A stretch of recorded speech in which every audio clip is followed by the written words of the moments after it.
Bonjour à toutes et à tous. Bienvenue à la Foundry. Je vais passer la parole dans un instant au maître au maître des lieux, Vincent Champin. C'est aujourd'hui donc la Foundry qui vous accueille, mais c'est Léonard qui vous reçoit. Léonard, donc, qui est la plateforme de prospective et d'innovation du groupe Vinci, qui s'interroge précisément sur les applications possibles donc, de l'intelligence artificielle, non plus seulement aux assistants vocaux et aux chatbots, mais bien, à la construction et à des domaines d'opération bien concrets. Je vais passer la parole à Vincent Champin qui nous accueille, avant de lancer donc, cet événement en 3 temps, avec une présentation, une introduction de la part de Nathalie Ackerman du Hub Francia, qui va nous rappeler quelques généralités et plus sur l'intelligence artificielle et sur la façon dont elle concerne désormais donc, nos métiers industriel, disons-le. Philippe Devost, le directeur de Léonard, qui va nous dire un mot et procéder à une revue d'un certain nombre donc, de cas d'application de l'intelligence artificielle à nos métiers. Et enfin, Olivier Genelot, d'Axience, qui va introduire 2 cas d'utilisation et d'application de l'intelligence artificielle à nos métiers. Et enfin, Cédric Villani nous fera l'amitié de venir conclure et présenter quelques clés, disons, stratégiques de l'application de l'intelligence artificielle à nos métiers et bien plus largement aux industries. Merci Vincent. Merci beaucoup, bienvenue. Donc, je suis Vincent Champin, le directeur général de la fonderie digitale de General Electric. Donc merci d'être là, on est très content de vous accueillir. Je vais peut-être dire un mot sur ce que fait la fonderie et sur ce qu'est ce lieu. Et puis ensuite, je vous laisserai le micro. Je pense que vous n'êtes pas venu là pour m'écouter, mais vous êtes là pour échanger sur l'intelligence artificielle. Alors peut-être pour commencer, une question. Qui parmi vous est né avant juillet 1969 ? Ouais. Bon, les dames sont dispensées. Très bien. Bon, ce matin, je présentais à l'école des mines. Là, on avait 3/4 de mains qui se levaient. Bon, ceux qui sont nés avant et après, vous avez tous vu cette image du premier homme sur la Lune, le cosmonaute qui met le premier pas sur la Lune, la mission Apollo 11, en 69. L'image que vous n'avez probablement pas vue, c'est celle du système informatique et software qui a amené l'homme sur la Lune. En fait, ce système, il était grand comme le mur qui est là. Il coûtait $1 million et c'était vraiment ce qu'on faisait de mieux en matière de technologie, hardware et software à l'époque. Ça, c'était à l'époque. Aujourd'hui, si vous avez $2, vous pouvez acheter un système on-chip comme celui-là.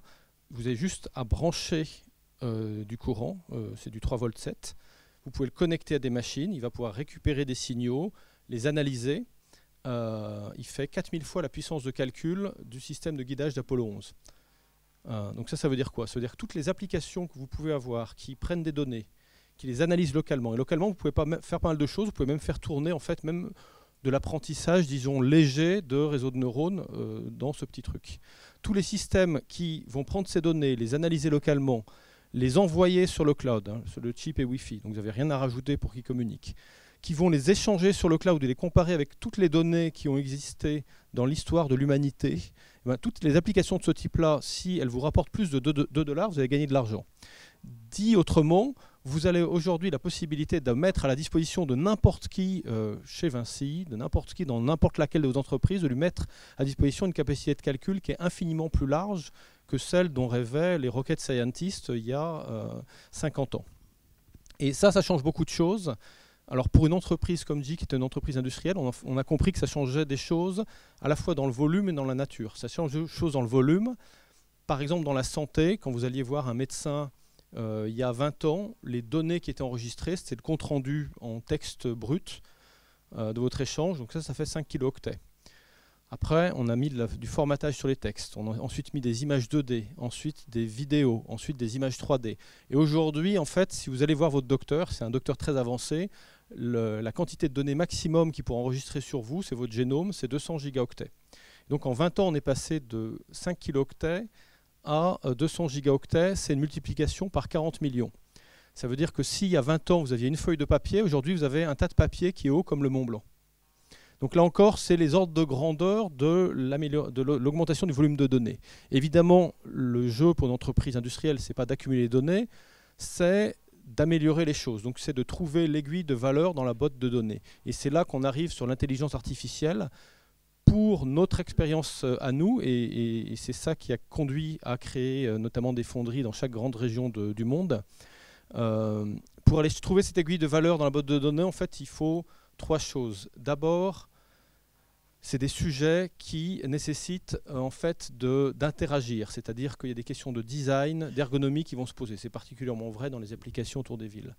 Ensuite, il y a des questions à la fois des méthodes descriptives et de l'intelligence artificielle. L'intelligence artificielle, quand les choses sont trop compliquées à modéliser, typiquement les 5 sens, voir, reconnaître des patterns dans les vibrations de moteur, entendre.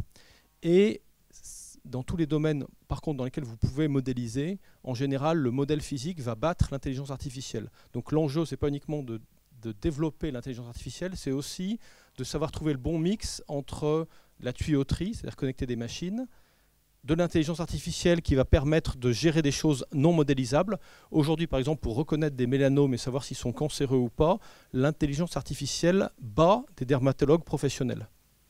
A l'inverse, pour détecter des patterns ou des anomalies dans des fonctionnements de machines tournantes, les modèles physiques battent l'intelligence artificielle. Pourquoi? Parce que si vous attendez que l'intelligence artificielle réinvente les lois de la thermodynamique, vous allez attendre un peu. Donc, dans tous les domaines dans lesquels vous avez des lois physiques exactes, vous allez pouvoir battre l'intelligence artificielle. Dans tous les autres domaines, vous allez avoir des machines qui vont pouvoir être capables d'appréhender des choses impossibles à modéliser.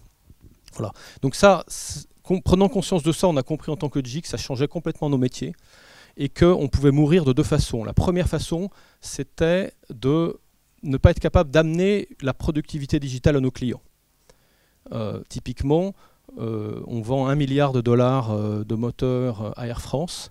Le risque qu'il y ait un type qui fasse un moteur d'avion dans son garage et qui aille voir Air France en disant « enlevez ce truc et prenez mes moteurs », il est égal à 0. En revanche, le risque qu'une start-up aille voir Air France, leur dire « écoutez, vous avez un contrat de maintenance avec GE, on peut en analysant les données vous permettre de l'optimiser, de le renégocier ou même de le remplacer en partie », ça, ce risque, il n'est pas de 0%, il est beaucoup plus proche des 100%. Et donc, première façon de mourir, c'est d'être incapable d'apporter cette performance et que vos concurrents le fassent plus vite que vous. La deuxième façon de mourir, et ça concerne les grandes entreprises, c'est de vous focaliser tellement sur le digital que vous oubliez ce qui faisait vos avantages compétitifs dans le monde physique. Donc typiquement pour GE Aviation, si on n'est plus capable d'avoir les meilleurs moteurs du point de vue physique, on aura beau être les champions du digital, on sera plus compétitif. Et la vérité, c'est donc dans l'intégration entre ces nouvelles technologies et le monde physique, le monde industriel. Et c'est pour ça, en fait, pour aussi se rapprocher de nos clients, être capable de co-créer, de changer notre modèle de création de produits avec eux, qu'on a créé ces fonderies. Donc je vais m'arrêter là. Donc là, vous êtes au sous-sol, c'est là où on peut accueillir les grands groupes. À l'étage, au 5e, où se trouve actuellement Cédric Villamy, on a notre centre de design, qui est un lieu qui permet aussi de casser la façon qu'on a de faire des réunions avec nos clients. Là aussi, il y avait des choses à réinventer. Et au-dessus, vous avez au total une centaine de personnes, donc essentiellement des designers, design produit et design thinking, donc des gens qui vont accompagner les clients dans la transformation digitale. Si on ne les accompagne pas, ils ne vont pas être capables d'utiliser les produits très intelligents qu'on essaie de leur vendre. Des ingénieurs qui sont capables de faire des applications agiles, c'est-à-dire des applications qu'on délivre en 2, 3, 4 semaines. C'est assez nouveau pour le monde industriel. Et des data scientists, c'est-à-dire des personnes typiquement qui ont une thèse de physique, une thèse de maths ou des ingénieurs à la française, dont le métier est de trouver l'aiguille de valeur dans la boîte de données. Ça, c'est ce qu'on a chez GE. On pense aussi, et c'est là où vient le partenariat avec Léonard, on pense aussi que c'est aussi un domaine qui doit conduire à réinventer la façon dont on échange avec l'écosystème. Pourquoi? Dans le moteur d'avion, vous pouvez et vous devez être le meilleur du monde seul. Dans tout ce qui est software, c'est impossible de maîtriser toutes les technologies et d'être meilleur dans tous les domaines. Et donc le jeu, c'est un peu le jeu qu'on devrait faire ensemble si on voulait avoir la meilleure équipe de foot du monde. Si on la prenait uniquement dans cette salle, je ne serais pas forcément sélectionné, mais on aura une équipe de foot moyenne. Si on a quelques joueurs dans son équipe et qu'on est capable de proposer aux clients les meilleurs joueurs de Madrid, de Manchester, de Paris, et de lui proposer sur son projet cette équipe-là, on est imbattable. Et c'est ça le pari, c'est le pari qu'on fait avec nos travaux d'innovation ouverte, et on a eu l'occasion d'en parler ensemble. Je pense que c'est aussi une démarche qui est la vôtre. Donc on est très content de vous accueillir. Merci pour votre présence. On sera content de répondre aux questions s'il y en a. Et sur ces belles paroles, je laisse la parole à Nathanaël. Merci beaucoup.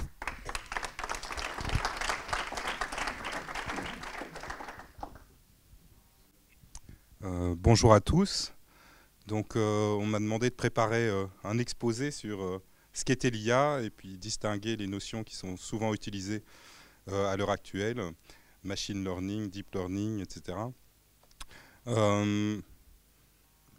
Donc, simplement une première définition de l'IA par les pères fondateurs, c'est l'IA fait ce que l'homme fait moyennant une certaine intelligence. Hein, c'est une définition qui est à la fois anthropocentrée et à la fois très récursive.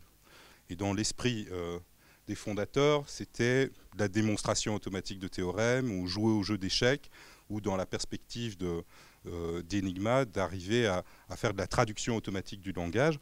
Tout ça a pris plus de temps que ce n'était prévu, mais on s'est rendu compte qu'on était assez performant sur ces domaines-là, et l'histoire récente l'a bien montré, mais peut-être moins dans d'autres champs d'application pour lesquels on ne qualifie pas les performances cognitives de celui qui en témoigne comme étant celles d'un génie ou de quelqu'un d'intelligent. Donc typiquement, reconnaître le visage de sa maman, c'est pas quelque chose qu'on qualifie comme une preuve exceptionnelle d'intelligence, et on s'est rendu compte qu'au niveau computationnel, la complexité était beaucoup plus grande dans ces champs-là. Et donc une deuxième définition que j'aime bien, qui est celle d'Ellen Rich, est une définition qui dit l'intelligence artificielle s'intéresse à ce que l'homme fait mieux qu'elle. Alors, c'est une définition qui est à la fois, je dirais, qui n'a pas la récursivité précédente, donc elle est assez opérationnelle, mais qui suppose une fenêtre glissante, hein, qui suppose qu'à partir du moment où on réussit à surpasser l'homme dans un certain nombre de champs, eh bien, c'est plus vraiment de l'intelligence artificielle. Alors, évidemment, si on prend un dictionnaire et on regarde le mot intelligence en 1850, où quelqu'un qui était capable de faire du calcul très rapidement était considéré comme un génie, à l'heure actuelle, c'est un autiste, hein, on va dire. Enfin, si on arrive à extraire la racine 13e d'un grand nombre, on va plutôt qualifier ça comme des compétences autistiques que géniales. Donc, la première chose, c'est que l'intelligence artificielle traite donc de champs qui évoluent dans le temps, comme la définition de l'intelligence aussi évolue dans le temps. Et par ailleurs, on arrive maintenant à ce qui était prédit, c'est-à-dire qu'à force d'essayer de dépasser les performances cognitives humaines dans certains domaines, ben, on y arrive. Et donc à l'heure actuelle, on a dans pas mal de champs, et pour des tâches très spécifiques, des réalisations qui surpassent les performances de l'homme. Alors, et ces champs sont multiples. C'est la vision, c'est la traduction automatique des langages, c'est le diagnostic médical, c'est énormément d'applications dont Philippe va parler dans la suite, je pense. Bon.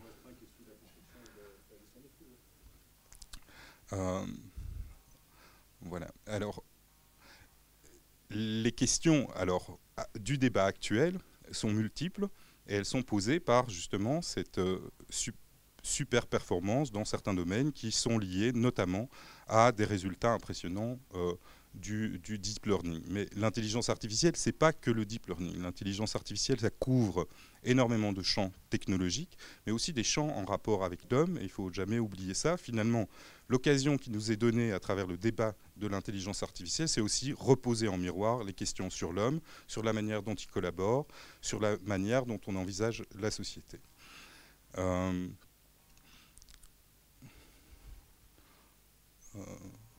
Donc, les champs, en général, de l'intelligence artificielle, c'est l'apprentissage automatique, mais c'est aussi la représentation des connaissances, c'est aussi la satisfaction de contraintes. Et par rapport à la définition d'Ellen Rich, il y a plusieurs dimensions qui ne sont pas évoquées. La première, c'est qu'elle était aussi une définition anthropocentrée, donc il peut y avoir d'autres formes d'intelligence. Et la deuxième, c'est toutes les questions relatives aux multi-agents. Donc l'intelligence artificielle couvre aussi des champs de systèmes qui collaborent entre eux, qu'on trouve dans l'IoT, qu'on trouve dans une robotique autonome distribuée, et qui est aussi un champ important de l'intelligence artificielle à l'heure actuelle. Voilà pour une définition générale. Alors, je ne sais pas si vous avez des questions sur l'IA. Ou... Dites-moi, non? Voilà. Alors, je vais peut-être vous parler parce que... Oui, pardon. Tu as parlé tout à l'heure de la coopération. Oui. Le seul exemple qu'on ait vu jusqu'ici, moi que je crois avoir vu jusqu'ici, c'était plutôt celle de la compétition entre une intelligence artificielle et son double dans le cas d'AlphaGo 0. Est-ce qu'il y a des cas ou des recherches qui sont effectuées aujourd'hui sur la coopération possible entre plusieurs systèmes d'intelligence artificielle et qu'est-ce que ça produit? Alors, il reste un certain nombre de challenges qui ne sont pas adressés à l'heure actuelle. Et c'est les questions fondamentales, c'est les questions d'intelligence générale, donc comment on fait pour apprendre dans un domaine et le transférer à un autre domaine. Sur le traitement du langage, on a notamment avec Google obtenu des résultats très très impressionnants. Hein. Donc le niveau de traduction sur des corpus documentaires de la Commission européenne, par exemple, c'est au niveau des traducteurs. Le fait est qu'il y a un certain nombre de challenges, par exemple la compréhension du sens commun n'est pas encore bien réalisée dans tout ce qui est conversationnel. Le fait de comprendre le contexte et de pouvoir réutiliser des éléments de contexte quand on dialogue avec une personne sont des choses qui ne sont pas du tout encore bien intégrées à l'heure actuelle. Donc la question du sens commun est pas encore adressée par l'IA et les performances qui sont dues à des réseaux de neurones profonds du deep learning doivent être combinées avec des approches d'intelligence artificielle plus classiques comme le raisonnement des connaissances, comme la modélisation des connaissances à travers des ontologies. Donc les solutions et les grands défis qui se posent encore à l'heure actuelle, et ils sont multiples, vont clairement dans le sens de l'intégration de différentes technologies et de la combinaison de différentes approches. Donc surmiser sur ce qui fait le buzz pour le moment, mais qui obtient aussi des résultats très très importants comme le machine learning ou le deep learning, ben, serait sans doute un écueil. Oui. Alors, on m'avait posé la question aussi de savoir quelles étaient les conditions, je dirais, à l'émergence, finalement, d'un tissu industriel en intelligence artificielle, puisque si on regarde la map mondiale, on a les grands acteurs au niveau des États-Unis, du Canada, on a des grands acteurs en Asie, on a les gouvernements qui suivent ces politiques et qui investissent massivement, et au niveau de la France et au niveau de l'Europe, finalement, il y a peu de champions qui ont émergé. Alors, le gouvernement actuel, et Cédric Villani viendra témoigner par la suite, mais conduit un plan à l'heure actuelle, et vu la mobilisation de l'ensemble de l'écosystème, il y a une initiative qui a émergé, qui est le Hub France Intelligence Artificielle, que je représente ici aujourd'hui, et qui a pour objectif, un peu comme l'expliquait le général manager de la fonderie ici, de rassembler l'ensemble des compétences qu'on a dans l'écosystème pour produire des nouvelles idées de produits et services basées sur les usages. Et donc le premier enjeu pour un développement, je dirais, économique important en France et en Europe, c'est de bien comprendre quels sont les nouveaux usages et c'est tout l'aspect de formation, je dirais, au niveau des grandes entreprises et des PME. On a constaté dans le premier plan gouvernemental qu'il y avait énormément de compétences en recherche, que ces compétences en recherche étaient souvent reprises par des grands groupes internationaux. Par ailleurs, qu'il y avait un écosystème d'innovation extrêmement riche, avec aussi une deuxième génération d'entrepreneurs qui bénéficient de l'expérience des premiers et qui sont très actifs dans le domaine de l'IA. Donc on a identifié énormément de start-up dans ce domaine-là. Et donc l'idée du Hub, c'est notamment sensibiliser et former, par exemple au niveau des COMEX, pour bien comprendre quels sont les usages et les enjeux de l'intelligence artificielle. Et la deuxième chose, d'organiser finalement le mix de l'ensemble de ces compétences pour produire de la nouvelle valeur Et on a à l'heure actuelle 17 thématiques business qui sont envisagées, dont la ville intelligente, la mobilité, l'énergie, mais aussi la santé, le bien-être, voilà, dans lesquelles on réunit un ensemble de compétences qui sont nécessaires pour produire ces nouveaux produits et services. Donc la question de la formation et de la compréhension des enjeux est essentielle. La deuxième chose, ça a été évoqué aussi, ce sont les données. Donc comment on peut faire pour récupérer un maximum de données pour effectivement produire des nouveaux modèles qui soient performants, notamment dans les usages d'interaction avec les clients. Ouais. Je peux vous parler un peu du hub aussi. Enfin, voilà, donc il y a deux parties dans ce hub. Il y a une partie think tank de réflexion avec vraiment des experts d'IA au niveau français et au niveau international, et une partie do tank qui comporte l'ensemble des groupes business dont j'ai parlé. Et Vinci Léonard est pilote de la thématique ville intelligente. On a rencontré ce matin Legrand, qui veut aussi rejoindre cette dynamique-là sur des aspects plutôt de bâtiments intelligents. Donc on voit qu'il y a une forte traction vers le hub. Et d'autre part, le hub adresse un certain nombre de problématiques que j'évoquais tout à l'heure sans les citer, qui sont les enjeux socio-économiques de l'intelligence artificielle. Donc les aspects de formation. Il y a un article qui est paru la semaine passée dans TechCrunch qui montre que Element AI, donc l'initiative canadienne, évalue à peu près à 22 000 le nombre de personnes compétentes dans le monde pour développer des nouveaux produits et services d'IA. Alors Tencent, donc, en Asie, évalue qu'on est à 200 000, 300 000. Quoi qu'il en soit, c'est nettement et largement insuffisant. Et donc, l'article conclut en disant il faut absolument intégrer ce type de formation dès le master ou avant le master dans le parcours des étudiants. Et le Hub soutient une initiative de Grégory Renard, qui fait partie de son comité international, que vous connaissez peut-être, qui est le Head of AI d'une initiative de la NASA, qui est une initiative qui s'appelle Iron Car et qui vise à mettre en place des compétitions de mini-véhicules autonomes pour les enfants de 15 ans. Et on était à la Commission européenne avec le vice-président la semaine passée, et son témoignage était de dire, deux choses. I want to give my payback to France. Donc on a un énorme potentiel et beaucoup de compétences, mais on ne les consolide pas assez. C'est vraiment l'objectif du Hub. Et donc on a ces personnes qui sont à Singapour, en Chine, à San Francisco, qui veulent contribuer au développement de l'IA ici en France. Et ce qu'il disait, c'est mes enfants, ils ont 9 ans et ils apprennent à programmer des robots. Et il disait ça au vice-président de la Commission européenne, qui n'en revenait pas quelque part, qui dit on est dans un autre âge.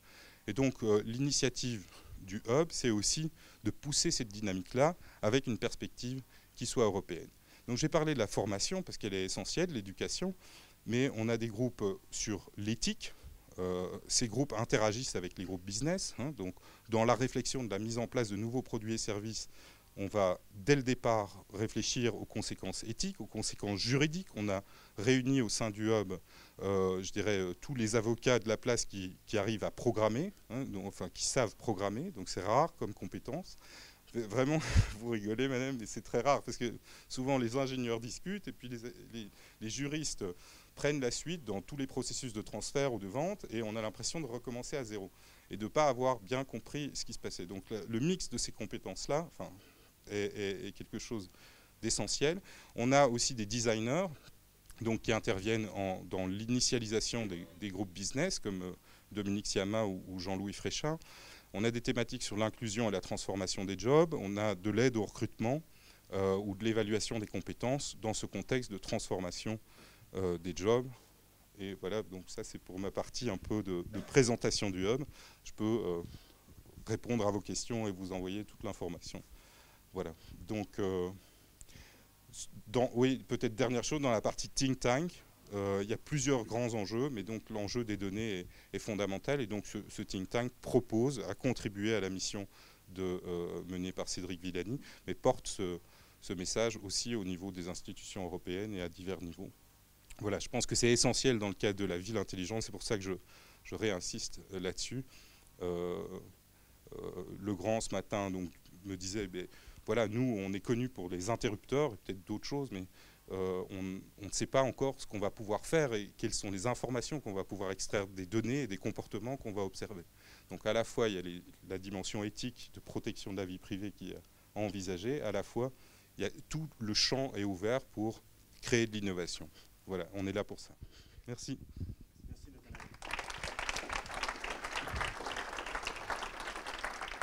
Merci. Alors, Nathanaël, évidemment, n'a pas tout dit encore, mais reste avec nous donc, et nous pourrons donc nous voir à la suite. Maintenant, tu l'as dit, Léonard est l'un des membres fondateurs, lead sur la Smart City et contributeur actif sur la thématique donc, du véhicule autonome qui nous intéresse à plusieurs titres. Et c'est ce dont donc, Philippe Devos, le directeur de Léonard, va nous parler en détaillant quelques-unes des applications donc, de l'intelligence artificielle à nos métiers. Merci Mathieu. Bonsoir à toutes et à tous. Je voulais revenir sur ce que disait Vincent tout à l'heure quand il est reparti de la conquête spatiale, parce qu'il a évoqué la machine sur laquelle les calculs de trajectoire ont été faits. Mais ce qu'on sait moins, c'est que la personne qui a programmé cette machine était quelqu'un d'un peu particulier. Est-ce que quelqu'un sait dans la salle comment s'appelait cette personne ? C'était une femme qui s'appelait Margaret Hamilton, et il y a une photo d'elle extrêmement intéressante où elle pose à côté d'une pile de documentation qui sont les manuels de programmation des ordinateurs de bord.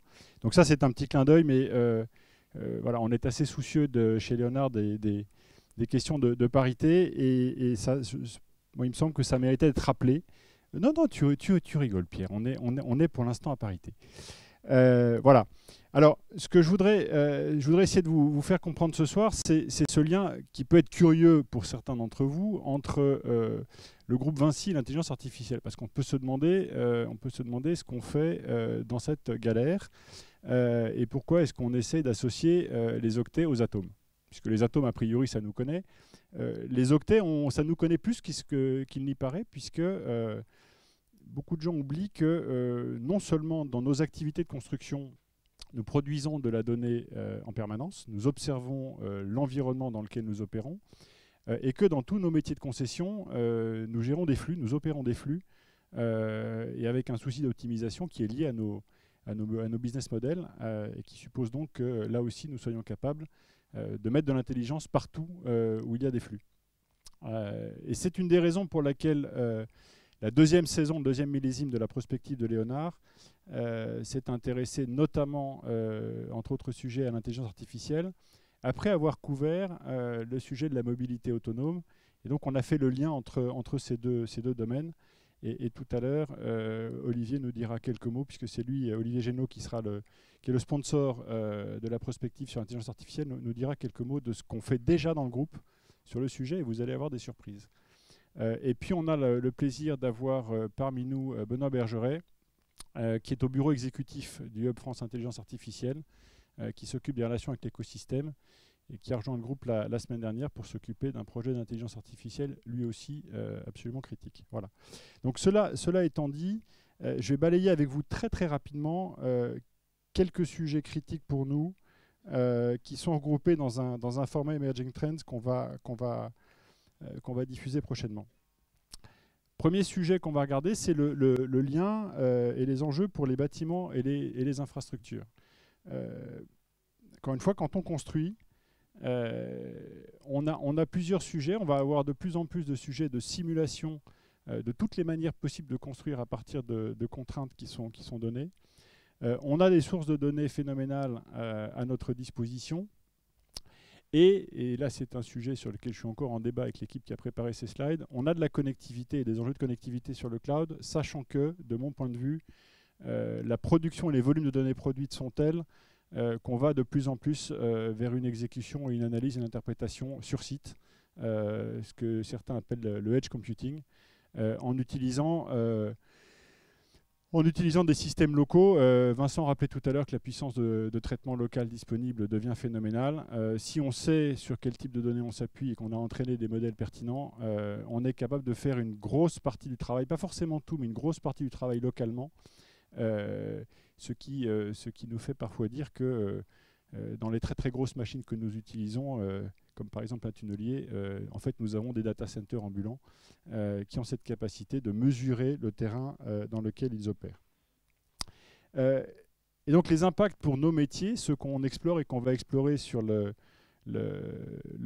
thème de prospective qu'on lance, se concentrent principalement dans 3 domaines qui sont la conception, la construction, les opérations, et on va vous en donner quelques exemples.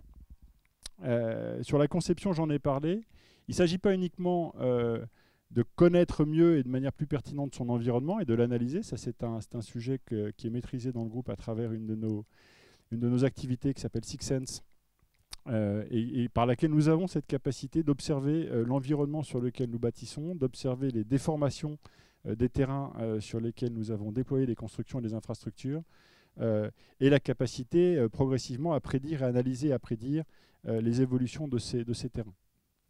On a parlé également de toute l'algorithmique qu'on peut entrer dans les algorithmes d'architecture, et donc la capacité à simuler un très grand nombre de manières de construire, même si à la fin c'est l'art du compagnon qui restera premier, puisqu'on est dans des métiers où certaines lois physiques sont déterministes, mais pas toutes.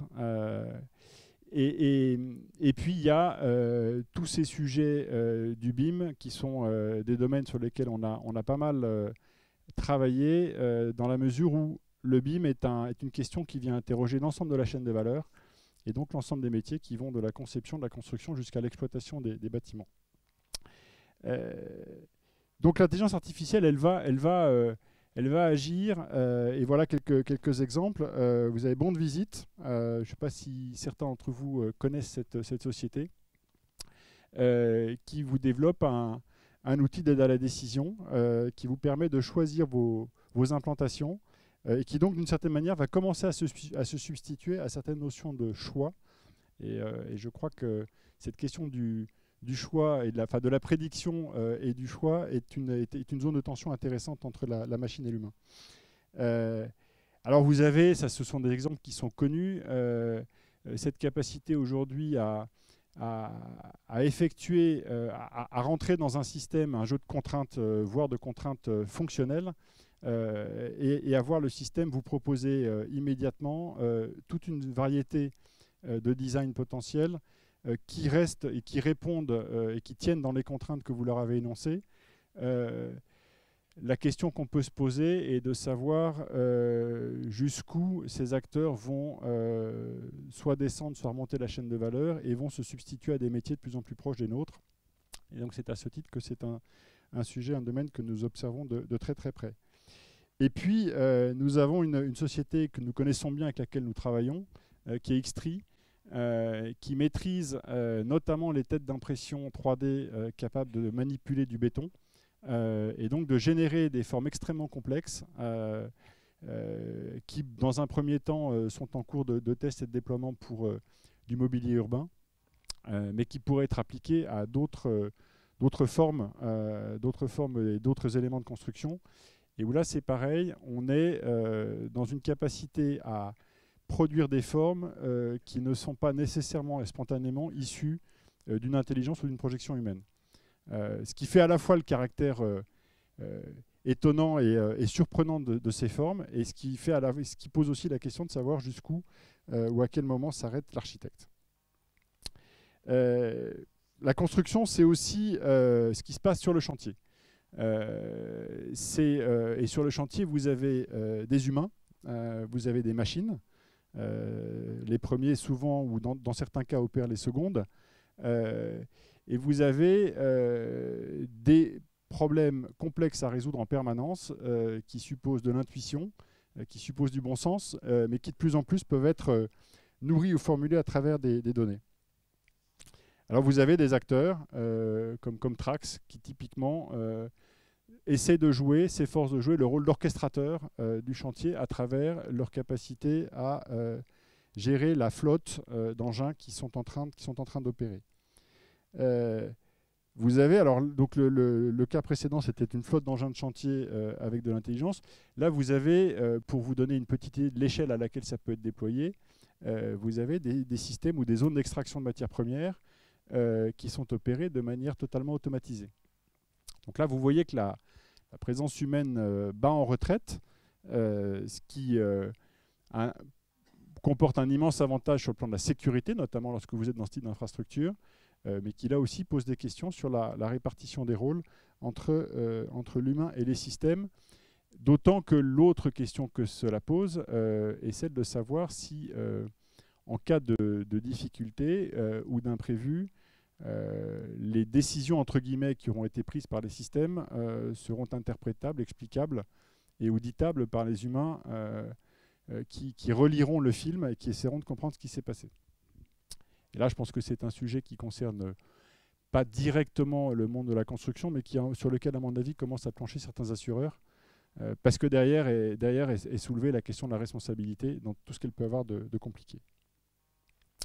Vous avez des véhicules de chantier sans pilote, et donc qui sont capables de se mouvoir et d'opérer seuls. Et là encore, les quelques exemples qu'on a choisis sont des exemples du monde réel. On n'est pas du tout dans de la fiction. Et c'est comme ça, enfin, c'est en extrapolant cette image-là que de temps en temps, en blaguant avec Jérôme, le patron de Vinci Construction, on est capable de regarder le tunnelier comme un data center avec, j'oublie toujours le terme technique qui est à l'avant, ce sont des meules, c'est ça? Des roues de coupe, voilà. Donc vous avez des roues de coupe, mais derrière vous avez un data center, parce que vous avez la capacité, encore une fois, d'analyser l'environnement dans lequel vous évoluez, de le comparer avec les propriétés du sol auxquelles vous vous attendiez. De temps en temps, vous avez des surprises. Ces surprises sont plus ou moins humides et plus ou moins graves selon les nappes phréatiques inattendues que vous traversez, mais c'est un autre sujet. Mais en revanche, à chaque fois que vous passez, vous avez cette capacité à recaler vos modèles de données en produisant de la nouvelle.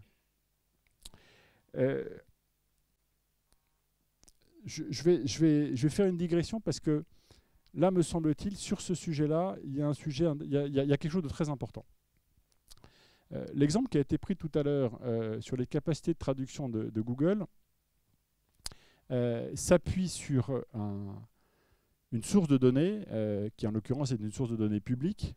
Et l'avantage compétitif de Google est simplement d'avoir été le premier capable d'absorber toutes ces données, mais qui étaient à la disposition de tout un chacun, et de leur avoir appliqué une puissance de calcul plus abondante et mieux organisée, mieux architecturée que celle des autres, pour pouvoir en dériver des modèles de traduction. Donc, si la question de l'avantage compétitif en intelligence artificielle combine à la fois celle de la puissance de calcul et celle de l'accès à de la donnée, vous voyez bien que sur la partie accès à la donnée, l'enjeu principal, c'est de savoir comment vous accédez à des données que personne d'autre n'a. Facebook a répondu à cette question en fermant au maximum l'étendue des données que s'échangent ses utilisateurs. Et donc, pensez à la reconnaissance faciale. Facebook dispose de la base de visage, de loin la plus étendue du monde, la plus fréquemment mise à jour du monde, 3, la plus facilement associée à des noms, donc la plus correctement taguée, ce qui vous permet d'améliorer en permanence, d'entraîner les algorithmes de manière beaucoup plus efficace, puisque vous avez déjà les jeux de données structurés ou qualifiés. Et 4, cette base de données est accessible à personne d'autre qu'à Facebook. Là, vous avez un avantage concurrentiel qui est difficile à rattraper. Et si on transpose dans notre environnement à nous, eh bien, il se trouve qu'il y a un certain nombre de données que nous produisons sur nos chantiers, dans nos opérations, auxquelles nous sommes les seuls à avoir accès, notamment, et c'est pour ça que c'est l'exemple du tunnelier qui m'y fait penser, notamment lorsque ces données sont obtenues sous le niveau du sol.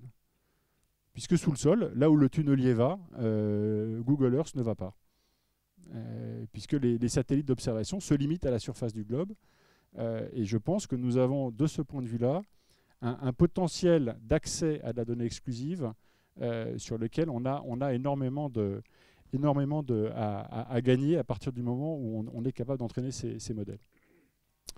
Je vais passer sur ces exemples-là parce que je pense que vous les avez en tête. Stanley Robotics, vous connaissez. Vous voyez ce que fait Stanley Robotics ou pas? Ce qui est intéressant chez eux, ce n'est pas tellement le robot palette qu'ils ont développé pour soulever votre voiture et l'emmener dans un parking. En fait, Stanley Robotics, il prend 2 places de parking dans un parking standard d'aéroport. Et une fois que vous avez mis votre voiture dedans, il les emmène, il les emporte dans une zone du parking qui n'est réservée qu'aux voitures manipulées par Stanley Robotics, et dans lesquelles, du coup, vous n'avez plus la contrainte d'aménagement qui vous permet d'ouvrir votre portière gauche pendant que votre voisin de gauche ouvre sa portière droite. Et donc, vous pouvez subitement optimiser l'utilisation de l'espace au sol, en serrant les voitures beaucoup plus près. Et il ne s'arrête pas là.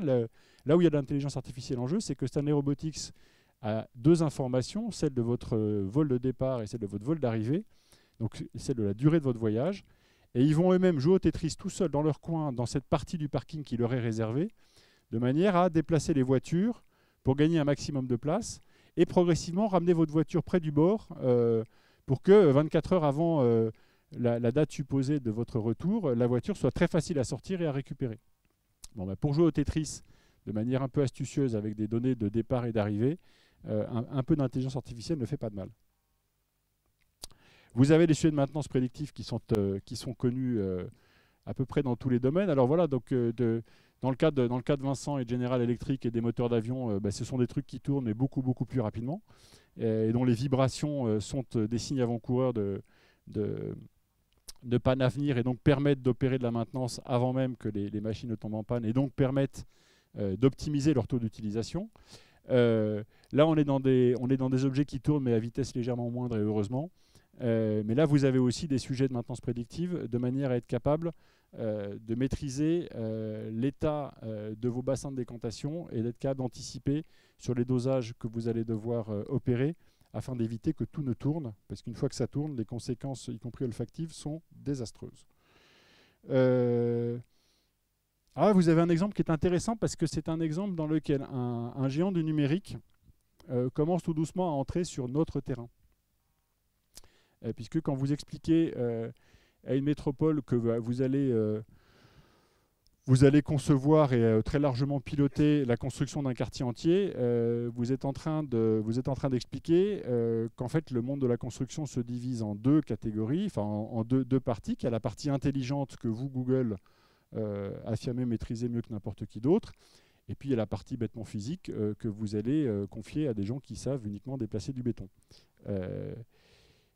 Au-delà du rapport de force instauré ou institué par ces géants du numérique vis-à-vis des municipalités, des métropoles, l'autre exemple de rapport de force étant Amazon, qui organise des enchères pour savoir où sera installé son deuxième siège social et qui d'une certaine manière encourage une forme de dumping social entre les grandes métropoles. Là, vous avez aussi un exemple dans lequel l'intelligence artificielle qui a donné un avantage compétitif massif à des géants du numérique devient un levier de négociation avec des métropoles. Sur les nouvelles offres et sur... ça vous connaissez, ça c'est General Electric, donc Vincent connaît beaucoup mieux que moi. Vous avez plein de domaines dans lesquels le simple fait de gérer des séries temporelles et d'en déduire des comportements et d'anticiper des comportements est absolument clé. Il y a dans la salle également la patronne d'une start-up, Katia, si tu veux bien lever le bras, qui travaille sur de la maintenance industrielle en gérant les séries temporelles issues de machines-outils. Ce travail-là et cette capacité à entraîner des modèles de manière beaucoup plus efficace avec beaucoup moins de jeux de données est un avantage compétitif absolument décisif. Donc s'il y en a parmi vous qui veulent discuter de maintenance industrielle, Katia sera là tout à l'heure. Les impacts de second ordre, on va passer. La voiture autonome, ça c'est intéressant et je vais être assez rapide là-dessus. Pour nous, la voiture autonome, c'est à la fois la modification du rapport de force ou de l'articulation entre les infrastructures et ce qui se déplace dessus. Ça pose des sujets et ça nous invite à redéfinir ce que sont les systèmes que nous opérons, comme par exemple les péages. Mais au-delà de cela, ça nous invite aussi à optimiser et à améliorer notre capacité à gérer nos flux, à les qualifier, à les optimiser, y compris à gérer et à anticiper les anomalies sur nos flux, puisque sur une autoroute, ce qu'il y a de plus critique, alors le signal Le signal important, c'est déjà l'arrêt inopiné d'un véhicule sur le côté. Le signal le plus critique de loin, c'est l'entrée sur une bretelle autoroute d'un véhicule à l'envers. Ça se produit rarement, et quand ça se produit, ça a des conséquences potentiellement désastreuses. Et ça suppose une anticipation la plus rapide possible. Et là, il se trouve que la plupart des autoroutes sont bordées, ou en tout cas sont très régulièrement bordées de caméras. Et que le véritable défi, c'est d'être capable d'interpréter ce que voient ces caméras, quelle que soit la résolution de celle-ci, y compris lorsque la résolution de celle-ci est faible. Ça, c'est typiquement des sujets sur lesquels nous travaillons, sur lesquels l'intelligence artificielle est en jeu, puisqu'il s'agit de classifier, de détecter en temps quasiment réel des objets qui apparaissent dans des images et des objets qui se déplacent en flux. Les matériaux, on en a parlé. Mathieu, est-ce que je m'arrête là ou pas? Il faut que je continue. Alors, sur le sujet des géants du logiciel, on en a déjà largement parlé, mais on est à risque de remonter de chaîne de valeur. Et le meilleur endroit pour nous, pour détecter ces zones de risque et préparer les réponses éventuelles, c'est dans nos métiers d'intégrateur, et c'est les métiers que nous faisons à travers notre division Vinci Énergie, puisque Vinci Énergie, en tant qu'intégrateur de systèmes industriels ou de systèmes d'information à destination de l'industrie, mais pas uniquement, est en mesure d'avoir une compréhension très large de l'offre des éditeurs logiciels, et donc est un des premiers à voir ceux d'entre eux qui auront l'ambition et ou la capacité de remonter la chaîne de valeur en analysant directement ce que les clients de Vinci Énergie utilisent et produisent comme données.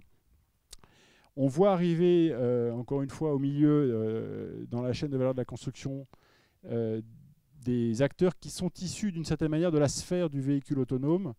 Le véhicule autonome, ça repose sur une équation philosophique qui est assez simple, qui est de dire, moi véhicule, je suis 100% intelligent, toi, infrastructure, tu es totalement stupide. La seule chose que je te demande quand même, c'est d'être à peu près plate, d'une part, et d'autre part, d'avoir deux bandes jaunes joliment peintes au milieu, et sur lesquelles il ne faut pas qu'il y ait une interruption. Je ne suis pas certain non plus là, que notre division Eurovia se contente d'un rôle de peintre, et de peintre en infrastructure linéaire. Il se trouve qu'on a une expérience extrêmement développée en matière de signalisation, et que sur ces sujets de véhicules autonomes, avec l'arrivée de voies de communication bidirectionnelles entre le véhicule et l'infrastructure environnante, on a un potentiel de gestion et de génération de données qui est élevé. Il faut qu'on arrive à en qualifier l'équation économique, mais en revanche, on a cette capacité du coup à ne pas se laisser enfermer dans cette zone de stupidité absolue dans laquelle un certain nombre d'acteurs de la mobilité aimeraient bien voir tout ce qui les entoure. Il n'y a pas que la route.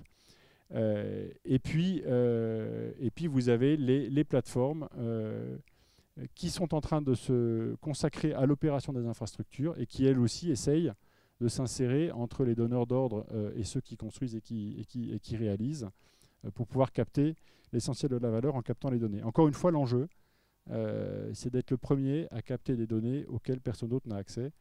Et quand vous êtes sur le terrain, encore une fois, vous en avez la capacité. Ça, je vais passer parce qu'on a déjà passé plus de temps. Et là, je crois que maintenant, Mathieu, je crois que c'est là que je passe la main. Voilà. Et j'ai une dernière chose à vous dire, éventuellement, à moins que vous ayez des questions. Mais parce qu'on en a parlé l'autre jour, et je pense que c'est une distinction qui est intéressante à faire.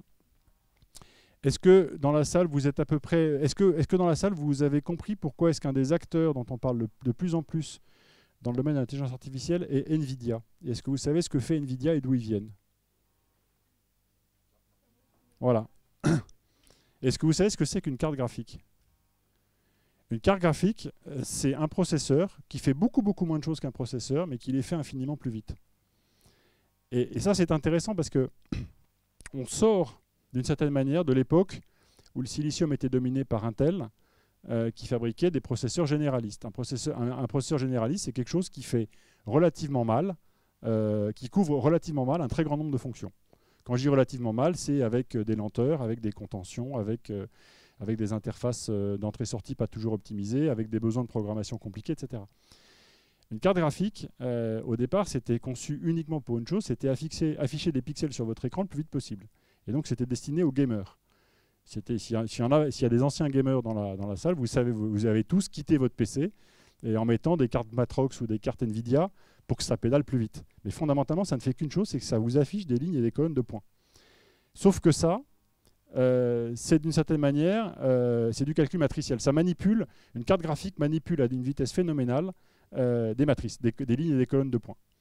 Et quand vous faites du calcul vectoriel ou quand vous faites du calcul de série, vous vous apercevez que la carte graphique est idéalement taillée pour effectuer ces opérations puisque vous ne lui demandez qu'une chose, c'est de pédaler à toute vitesse et de calculer vos matrices. Et c'est ça qui explique qu'NVIDIA ait vu le coup avant tout le monde et se soit repositionné sur la fourniture de processeurs totalement dédiés à l'intelligence artificielle et capable de battre en performance brute la plupart des processeurs conçus par des généralistes. Alors maintenant, Intel essaye de rattraper le coup, mais c'est un métier très très différent que de faire une batterie de cuisine complète avec tous les ustensiles et que de faire des couteaux en acier damassé qui sont capables de vous découper la viande d'une simple pichenette du pouce et de l'index. Cette différence-là est intéressante à appréhender parce qu'on passe encore une fois dans un monde où vous allez faire extrêmement rapidement, la vitesse étant le critère principal, des choses entre guillemets beaucoup plus simples mais de manière extrêmement répétitive. Voilà. Merci.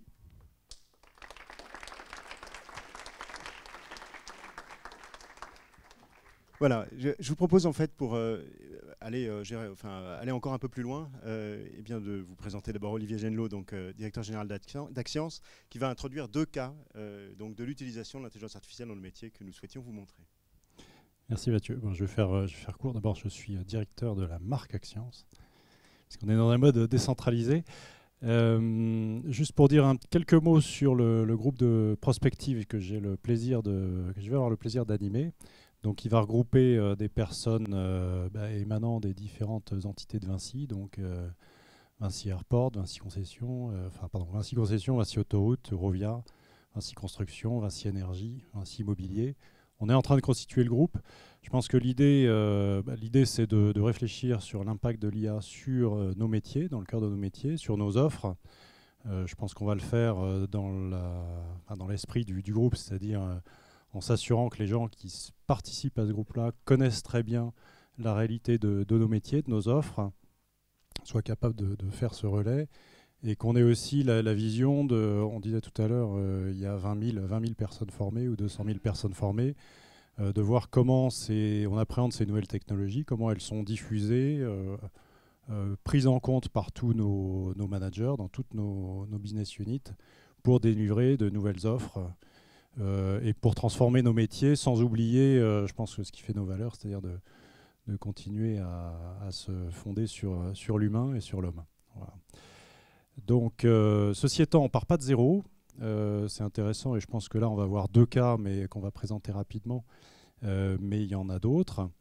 On avait d'ailleurs des cas aux Pays-Bas qu'on aurait pu montrer, où on apporte beaucoup de valeur à l'utilisateur, un opérateur de machine dans une usine, et on lui apporte de la valeur au travers de la donnée. On rend son travail finalement plus intelligent, mais lui est aussi plus intelligent.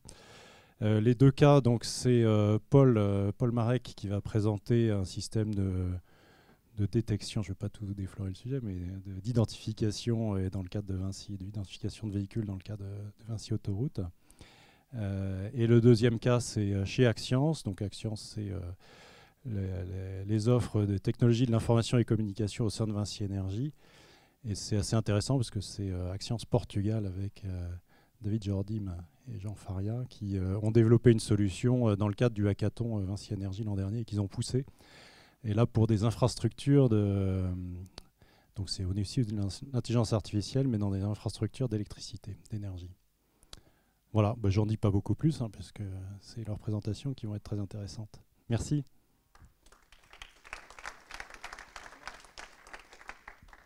Merci. Alors, j'ai fait une promesse à Mathieu, donc de tenir 10 minutes. Donc, je vais essayer de tenir ma promesse. Comment ça marche ? Quelques mots sur Vinci Autoroute. Donc, nous opérons un vaste réseau de 4422 km en France. Quelques chiffres clés, alors pour montrer qu'il y a quand même du volume, il y a de la transaction. On a 730 millions de transactions au péage par an et beaucoup de kilomètres parcourus, 50 je crois que c'est des milliards même de kilomètres parcourus. Il doit y avoir une petite erreur. Et nos métiers, c'est le financement, maîtrise d'ouvrage, collecte de péage et gestion du trafic. Et quand on regarde les deux derniers sujets, collecte du péage et gestion du trafic, on a beaucoup d'impact. L'intelligence artificielle a potentiellement beaucoup d'impact sur ces deux sujets. Et effectivement, bon, en constatant que les technologies de l'intelligence artificielle sont aujourd'hui disponibles, on trouve des briques accessibles à tout le monde sur Internet qui permettent de construire des premiers modèles. On s'en a réfléchi à quelles sont les applications qui pouvaient être exploitées. Donc très rapidement, on en a trouvé. Et dans tous les cas, elles nécessitent beaucoup de données. Et là, on s'est senti potentiellement un player du système parce que des données, on en a beaucoup. Donc comme je vous ai dit, on a énormément de transactions. Donc tout ça, c'est une richesse très importante. C'est de la masse brute, c'est de la donnée brute. Souvent, c'est des images qui ne sont pas toujours exploitables à la base, sauf par des humains. Mais on s'est dit qu'avec ces technologies-là, on pouvait faire des choses. Donc on a défini une ambition, c'est d'abord, grâce à l'intelligence artificielle, accélérer la transformation digitale de Vinci Autoroute, parce que quand on regarde dans nos process, on peut en injecter un peu à tous les niveaux. Et c'est des sujets qui peuvent être des petits sujets parfois, mais ça peut aussi transformer complètement une façon de travailler. Je pense aussi à ces deux sujets dont j'ai parlé, la collecte du péage et la gestion du trafic. Et grâce à ça, on peut devenir un acteur de l'IA appliqué à la gestion des infrastructures, donc faire bénéficier, justement, grâce à cet apprentissage issu de nos données, on peut envisager une commercialisation au-delà de Vinci Autoroute de ces technologies. Alors je vais passer tout de suite au concret. Le premier use case, c'est la classification. On a 5 classes de péage. C'est un peu technique, mais d'ailleurs on s'y perd nous-mêmes. C'est très compliqué, il y a l'histoire de hauteur, de nombre de roues, etc. Il y a des motos, donc il y a les voitures évidemment, mais il y a les voitures avec des caravanes, il y a des petits vans, il y a des grands vans, des petits camions et des gros camions. Bon voilà, tout ça c'est un peu confus. On a toujours eu, depuis toujours, beaucoup de problèmes de classification avec nos capteurs traditionnels. C'est 30% des appels à interphone, alors on en a des millions des appels à interphone, donc ça fait beaucoup de travail. Beaucoup de traitements manuels, on doit rechecker sur nos 730 millions de transactions, on doit en reprendre à la main 35 millions, donc c'est quand même beaucoup. Et en fait, assez vite, justement, en regardant en quoi l'intelligence artificielle pouvait nous aider, on s'est dit, oui, mais l'intelligence artificielle, elle fonctionne bien pour classifier et pour détecter les objets, donc pourquoi pas. Et donc on a fait rapidement tourner des modèles qui donnaient des bons résultats, mais on butait sur des cas aux limites, notamment, alors vous voyez là, alors je ne vais pas rentrer dans les détails, mais une ambulance, elle a des gyrophares et donc elle est détectée par le système dans la mauvaise classe. Donc les fourgons ils sont pas toujours bien détectés. Donc on a utilisé le deep learning pour faire ça. Alors là, ce que je vous montre là, alors le résultat de tout ça, c'est que ça fonctionne très très bien. On a une performance qui est au rendez-vous. Alors évidemment, sur les cas simples, ça marche très bien. Je ne sais pas si vous voyez bien sur les petites photos. Alors ça, j'en dis juste un mot parce que c'est la dernière trouvaille de nos data scientists. Ces cartes de chaleur, ça nous indique à quel endroit regarde l'intelligence artificielle dans l'image. Et donc ça nous aide à comprendre où regarde le réseau de neurones. Donc ça, j'ai trouvé ça fascinant, donc je vous le présente. Et donc ça fonctionne très bien sur les cas simples et ça fonctionne très bien sur les cas compliqués. Donc l'intelligence artificielle, elle détecte la caravane, alors qu'on ne lui a pas appris à la base, on lui a juste injecté des images. Donc ça fonctionne bien. Elle détecte les gyrophares, elle détecte les porte-bagages. Donc ça marche plutôt bien. Alors je vous montre rapidement. Alors chose très intéressante, on est challengé par les opérationnels, mais à des niveaux que vous ne pouvez pas imaginer, parce qu'ils ont du mal à y croire à la base. Donc ça fait la 20e fois qu'on qu'on injecte des flux de données qui sont des données de test, qui sont fournis. Les cas les plus compliqués, les plus tordus, on les a donnés à manger à notre intelligence artificielle. Donc ça, c'est le dernier test qui a été fait. Alors on peut jouer avec le taux de confiance, parce qu'il y a des images des fois qui ne sont absolument pas interprétables, mais en gros on est à des niveaux de correspondance entre l'humain. Alors il faut voir aussi qu'on nous a aligné les meilleurs experts humains possibles et imaginables pour la comparer à la performance de l'intelligence artificielle. Et on arrive à quelque chose d'assez bluffant parce qu'on est au-delà des 99. Et donc de correspondance entre le travail de l'humain et le travail de l'intelligence artificielle. Et on s'est même amusé à regarder dans les cas où ça diverge, donc c'est les termes non diagonaux de la matrice. Plus dans un cas sur deux, c'est l'intelligence artificielle qui a raison. Bon, donc c'est assez intéressant. La deuxième application, c'est une simplification de notre voie de péage. Donc là, on fait des économies. Tout à l'heure, c'était plutôt des économies d'OPEX, donc on économise des transactions faites à la main. Là, c'est plutôt lorsqu'on doit investir pour construire une nouvelle voie, on se dit qu'on peut fabriquer justement une voie de péage qui est beaucoup plus légère, puisque avec 2 caméras, on doit pouvoir tout faire. La première application de ce système-là, on le teste actuellement, enfin c'est même à grande échelle, c'est 120 voies de péage sur la Côte d'Azur, le réseau Escota, où on détecte les motos en temps réel. Et donc c'est des voies qui n'acceptaient pas les motos. Donc ça tourne aujourd'hui. Alors il y a un sujet de perf, parce qu'il faut pas qu'on retarde la transaction du paiement. Donc c'est là où il y a un gros sujet d'optimisation. Mais je crois qu'aujourd'hui on est à 30 millisecondes pour classifier la moto. Donc ça fonctionne plutôt très bien aussi. Le troisième cas, le troisième use case, on en a un peu parlé et ça a énormément de perspectives, c'est justement tout ce qui est analyse de nos flux issus de caméras, y compris des caméras qui sont mobiles, donc les opérateurs peuvent les bouger, donc on n'a pas de stabilité sur ces images. Et pour comprendre ce qui se passe dedans, et là, le premier sujet, c'est la véhicularité. Donc on voit que ça fonctionne plutôt bien aussi, parce qu'on arrive à effacer tout ce qui bouge de l'image et détecter et opérer la classification et la détection uniquement sur les images qui sont donc où on a retiré en computer vision, on a retiré tout ce qui bouge. Dans le même esprit, c'est détection de congestion. Donc ça, c'est plutôt bien fonctionnel aujourd'hui.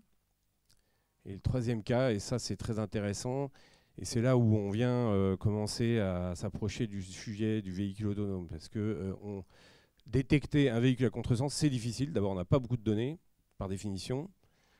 Et donc là, l'idée, c'est ce qu'on arrive à faire, c'est oui, vous voyez, c'est un peu flippant, on en a quand même quelques-uns, c'est de faire des calculs de trajectoire, donc de déterminer les trajectoires des véhicules qu'on observe, et y compris donc faire des prévisions de trajectoire. Donc pour chaque image, pour chaque frame, on arrive à faire ces calculs-là. Et donc on arrive à détecter, à fournir des indicateurs pour les véhicules à contresens. Alors tout ça est plein de promesses, parce qu'on peut donc assez facilement, alors en plus sachant que le coût du run est en train et s'effondre, enfin d'année en année, on a des coûts d'OPEX qui se divisent par 2 à chaque fois.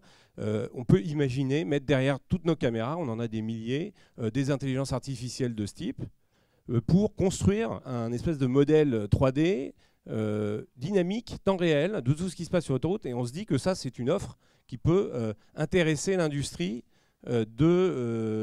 l'industrie du véhicule autonome, puisque c'est un complément. Bon, on a en plus un point de vue qui est assez haut, donc, qui peut compléter l'information des capteurs issus des véhicules eux-mêmes. Voilà, alors on a d'autres perspectives. En marketing, sur nos aires, par exemple, on a des capteurs qui aujourd'hui nous coûtent très cher, de capteurs pour compter les places disponibles. Bon, tout ça est disrupté, si on peut dire, assez rapidement par une simple caméra.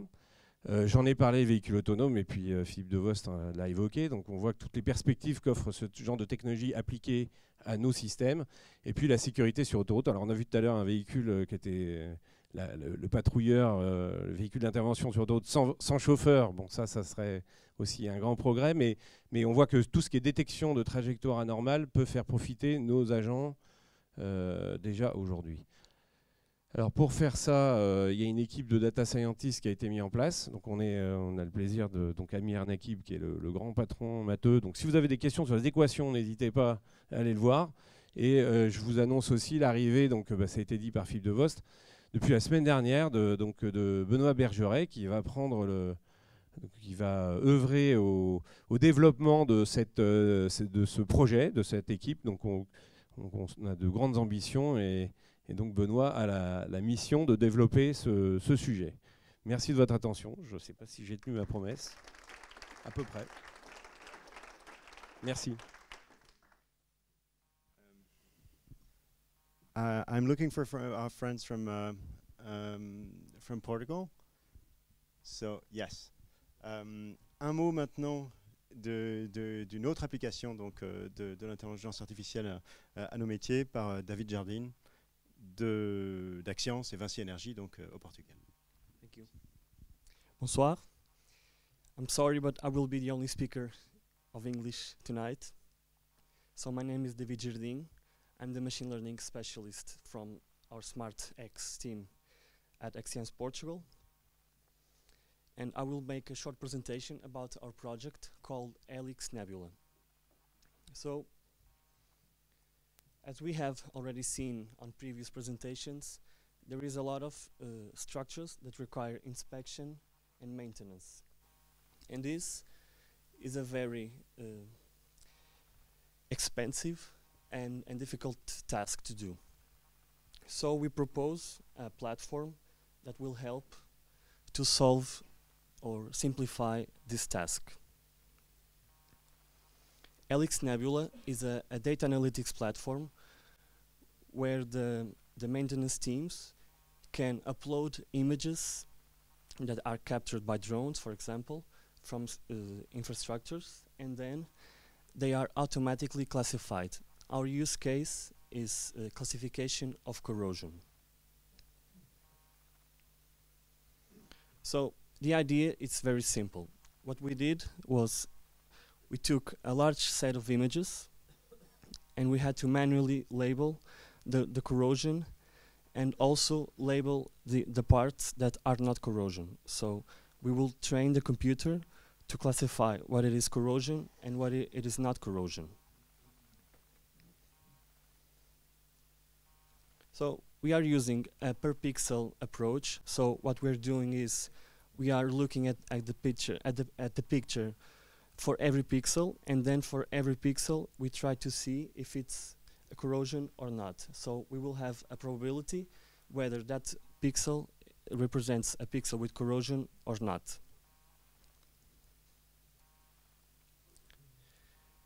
We also apply some computer vision techniques to simplify the process. This is the original image. As you can see, there is a lot of corrosion, but to the computer to tell if it has corrosion or not, it's not easy.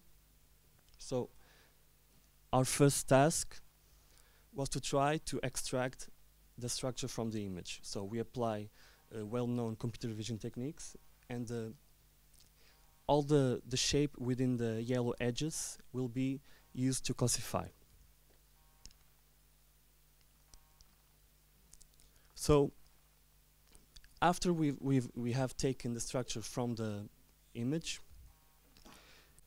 we process a set of features that will be used to create a feature vector that will represent or will model the corrosion. So the goal here is to look at the same thing with different eyes. So we applied the several filters to the same image, and then we will have a representation of the same pixel through different views. And with that, we create the feature vector for the classifier. Then we also look at the neighbors, because we can have some pixels on the image that are similar to corrosion, but they are not corrosion. For example, the tiles of a home, the color, it's similar. So we look also at the neighborhood and we see, okay, if it's a point where green is the neighborhood, maybe it's not corrosion. So this is what we have until now. This is the result of our approach. So the pixels in red are the pixels that were identified as corrosion. Okay. So you can see it's still not perfect. So we have here some issues. Okay. But for the most part of the image, it works relatively well. Okay.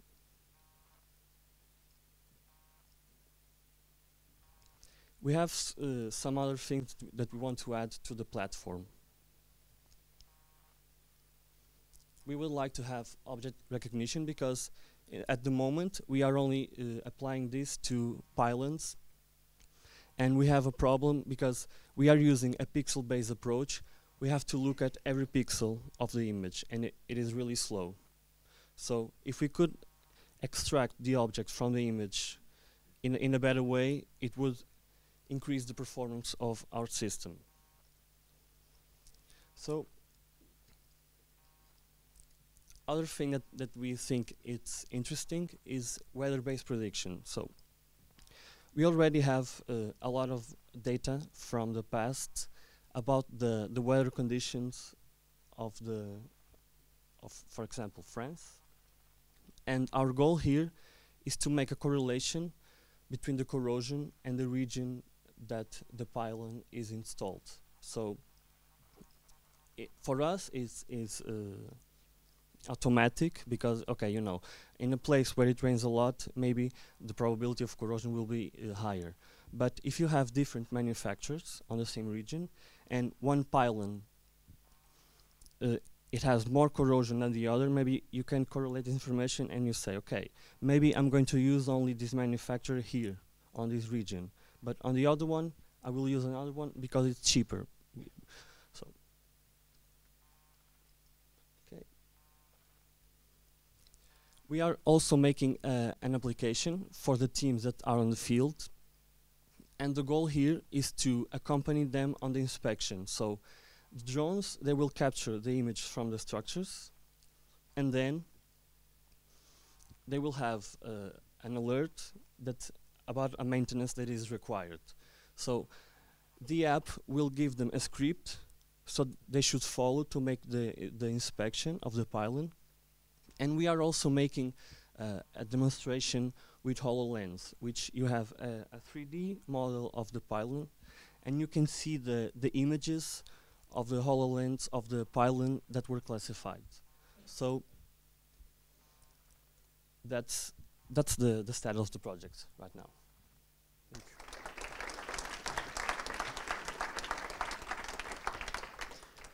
Thank you, David, for this other eloquent example of what can be done with AI. Juste avant de passer la parole à Cédric Villani, restons concentrés. Juste avant de passer la parole à Cédric Villani, à qui nous avons proposé donc de conclure, peut-être vous donner une chance donc de poser une question à l'un des intervenants qui donc sont présentés leurs travaux jusqu'à aujourd'hui, jusqu'à ici. Et si oui, n'hésitez pas à préciser à qui s'adresse votre question.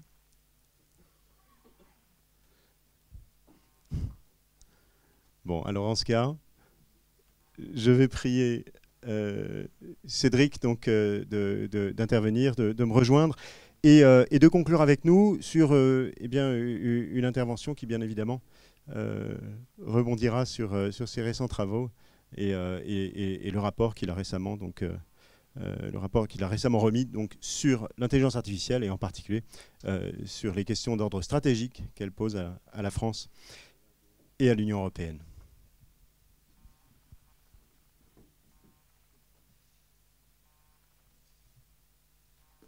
Merci beaucoup. Merci pour cet accueil. Merci pour votre disponibilité, votre concentration à cette heure plutôt tardive. Je vais vous parler un petit peu effectivement de le travail que j'ai pu mener dans le cadre de la mission gouvernementale sur l'intelligence artificielle. Un petit mot sur le calendrier. C'est une mission qui m'a été confiée en mi-septembre, qui formellement va s'achever mi-mars. Pour laquelle un rapport a déjà été effectivement rendu au gouvernement et pour laquelle le gouvernement est en train de travailler à la définition d'une stratégie qui va bien dans la foulée. Le rapport n'a pas encore été rendu public et la remise publique n'aura lieu que le 29 mars. Et ce sera en même temps la définition de la stratégie gouvernementale. Du moins, ça, c'est le plan sur lequel on est en train de travailler. Ce que je dis ici, ce n'est pas encore une communication ou une annonce officielle, mais ça permet de vous préparer. Ce sera un très bel événement de ce que je vois qui se prépare. Je vais vous reparler un petit peu évidemment beaucoup de choses que vous connaissez sur intelligence artificielle. D'abord, le fait que les mots intelligence artificielle si mal choisis datent des années 1950, très précisément 1956 avec McCarthy et Minsky, dans un fameux séminaire où ils se proposaient de rien moins que mettre le raisonnement humain en algorithme, une sorte de reflet artificiel de l'intelligence humaine. Quand on y repense 60 ans après, on se dit mais que c'était naïf, en même temps que c'était audacieux, et en même temps que finalement c'est beaucoup plus compliqué que ça, l'intelligence humaine. Et entre-temps, le domaine s'est développé, a subi beaucoup de transformations, a eu sa vie propre, est passé par des hauts et des bas. Et mon premier contact avec le domaine, avec ce que ça signifiait, comme d'autres peut-être dans la salle, c'était à travers les ouvrages de vulgarisation de Douglas Hofstadter, que je lisais avec émerveillement dans les années 80, hein, Gödel et Scherebach, ou Thémagie. Et c'était la première fois qu'un auteur grand public évoquait le sujet de Alan Turing. Avant, il était complètement en dessous du radar pour des questions, entre autres, de secret défense. Et quand la biographie de Andrew Hodges est parue, Hofstadter en a fait une critique et consacré l'une de ses chroniques à cette biographie d'Alan Turing, qui était c'est très étonnant dans les années 80. Quand on se mettait à lire ça, on se disait qui c'est ce mathématicien dont j'ai jamais entendu parler, qui à lui seul a inventé une discipline et sauvé le monde, ou presque. Et il y avait quelque chose de surnaturel dans l'affaire, très impressionnant. Alors, dans la foulée, je me suis tourné vers, enfin, je veux dire, les ouvrages de Hofstadter, ça a fait partie des choses qui m'ont vraiment donné goût à ce que ça peut être les questions de recherche, de raisonnement en informatique. Et pas étrangère sans doute à ce que plus tard, quand élève à l'école normale supérieure, j'ai pris en charge un projet dans le cadre de l'UV mathématiques et musique. Ça s'est fait autour d'un programme de reconnaissance automatique écrit en Lisp-ST sous la direction de notre collègue Emmanuel Bacry, qui maintenant est à l'œuvre pour le projet de triturer le SNIRAM, la grande base de données administrative médicale du point de vue des techniques de Big Data. Et c'était notre enseignant en mathématiques et musique à l'époque.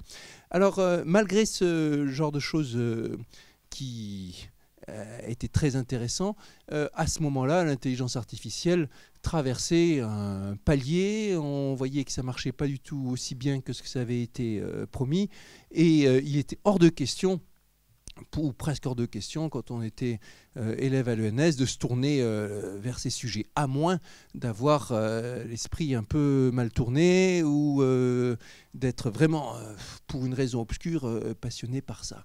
Et pour ma part, je me suis tourné vers des sujets qui n'avaient rien à voir, liés à la cinétique des gaz, probabilité et un mélange de probabilité et d'optimisation, et puis de géométrie. Des sujets tels que le transport optimal, dans lequel on s'intéresse à la façon de répartir une distribution de masse d'une configuration initiale à une configuration finale au moindre coût, et ainsi de suite. Et quand l'un de mes proches collaborateurs a exprimé le souhait de se lancer dans l'intelligence artificielle, il s'agissait de Yann Olivier, qui après est passé, qui était au CNRS et qui depuis a rejoint le laboratoire de Facebook. À cette époque-là, je me disais, qu'est-ce qu'il va faire là-dedans? Le sujet a peu de résultats, le sujet est mou, et ainsi de suite. Et je pensais ce qui était l'opinion dominante des mathématiciens à cette époque-là. Personne n'avait anticipé que ça serait un sujet qui serait autant au cœur de toutes les discussions comme c'est maintenant, économique, scientifique et tout ce que vous voulez. Et ça doit nous rendre très humbles par rapport à la prédiction de l'avenir. Et puis, je pensais que j'étais complètement en dehors de ce genre de choses, mais voilà que dans mes fonctions de vulgarisation, je me suis rendu compte qu'il fallait absolument s'intéresser à ce sujet et en parler, parce que c'était en train de tout transformer, transformer le rapport de la mathématique à la société, transformer même les qu'est-ce qu'on va dire, les influences et les importances des disciplines mathématiques les unes par rapport aux autres. Ça a été le grand retour en grâce de la statistique qu'on croyait perdu dans les années 80 pour la recherche, disons, de haut niveau, que les scientifiques de diverses disciplines pensaient pouvoir sous-traiter à de jeunes thésards en appliquant des recettes tirées de vieux bouquins. Et en fait, on s'est rendu compte qu'il y avait on a redécouvert qu'il y avait toute une recherche en statistique au niveau passionnante qui jouait un rôle fondamental dans ces sujets-là. Donc, je me suis rendu compte qu'il fallait en parler parce que c'était en train vraiment d'avoir un impact important, ce développement de l'IA. Et puis, je me suis retrouvé après, en tant que député, chargé de mission sur le sujet. L'intelligence artificielle, c'est vraiment un sujet que vous retrouvez là où vous ne l'attendez pas, et moi, ça a été mon cas. Et encore pire, ça a été quand j'ai découvert que des sujets sur lesquels j'avais travaillé pendant des années et des années, comme le transport optimal, finalement, ils se retrouvent au cœur de certaines recherches en intelligence artificielle, en particulier dans ce qu'on appelle les Generative Adversarial Networks. Ça fait partie de l'apprentissage adversarial, l'une des techniques les plus en vogue actuellement, l'une des techniques qui sont en vogue actuellement dans la recherche en apprentissage automatique, de sorte que je me retrouvais vraiment là-dedans. Je me suis retrouvé invité à COLT, la conférence internationale d'apprentissage automatique. J'ai vu avec stupeur mes ouvrages se faire citer par les livres de recherche en intelligence artificielle. Et la première fois que j'ai contacté Yoshua Bengio, l'un des 3 grands papes des réseaux de neurones, il m'a répondu, je lui ai expliqué qui il était tout, il m'a répondu, oui, bien sûr que je te connais, et même avant que tu sois député, je t'avais repéré parce que tes recherches sur le transport optimal, on les retrouve dans certaines des développements récents d'intelligence artificielle. Comme quoi, vraiment, c'est très dur de prédire où va aller la discipline, et aussi, vous pouvez très bien vous y retrouver sans y prendre garde, sans le savoir. Et c'est ça aussi qui est passionnant dans l'intelligence artificielle.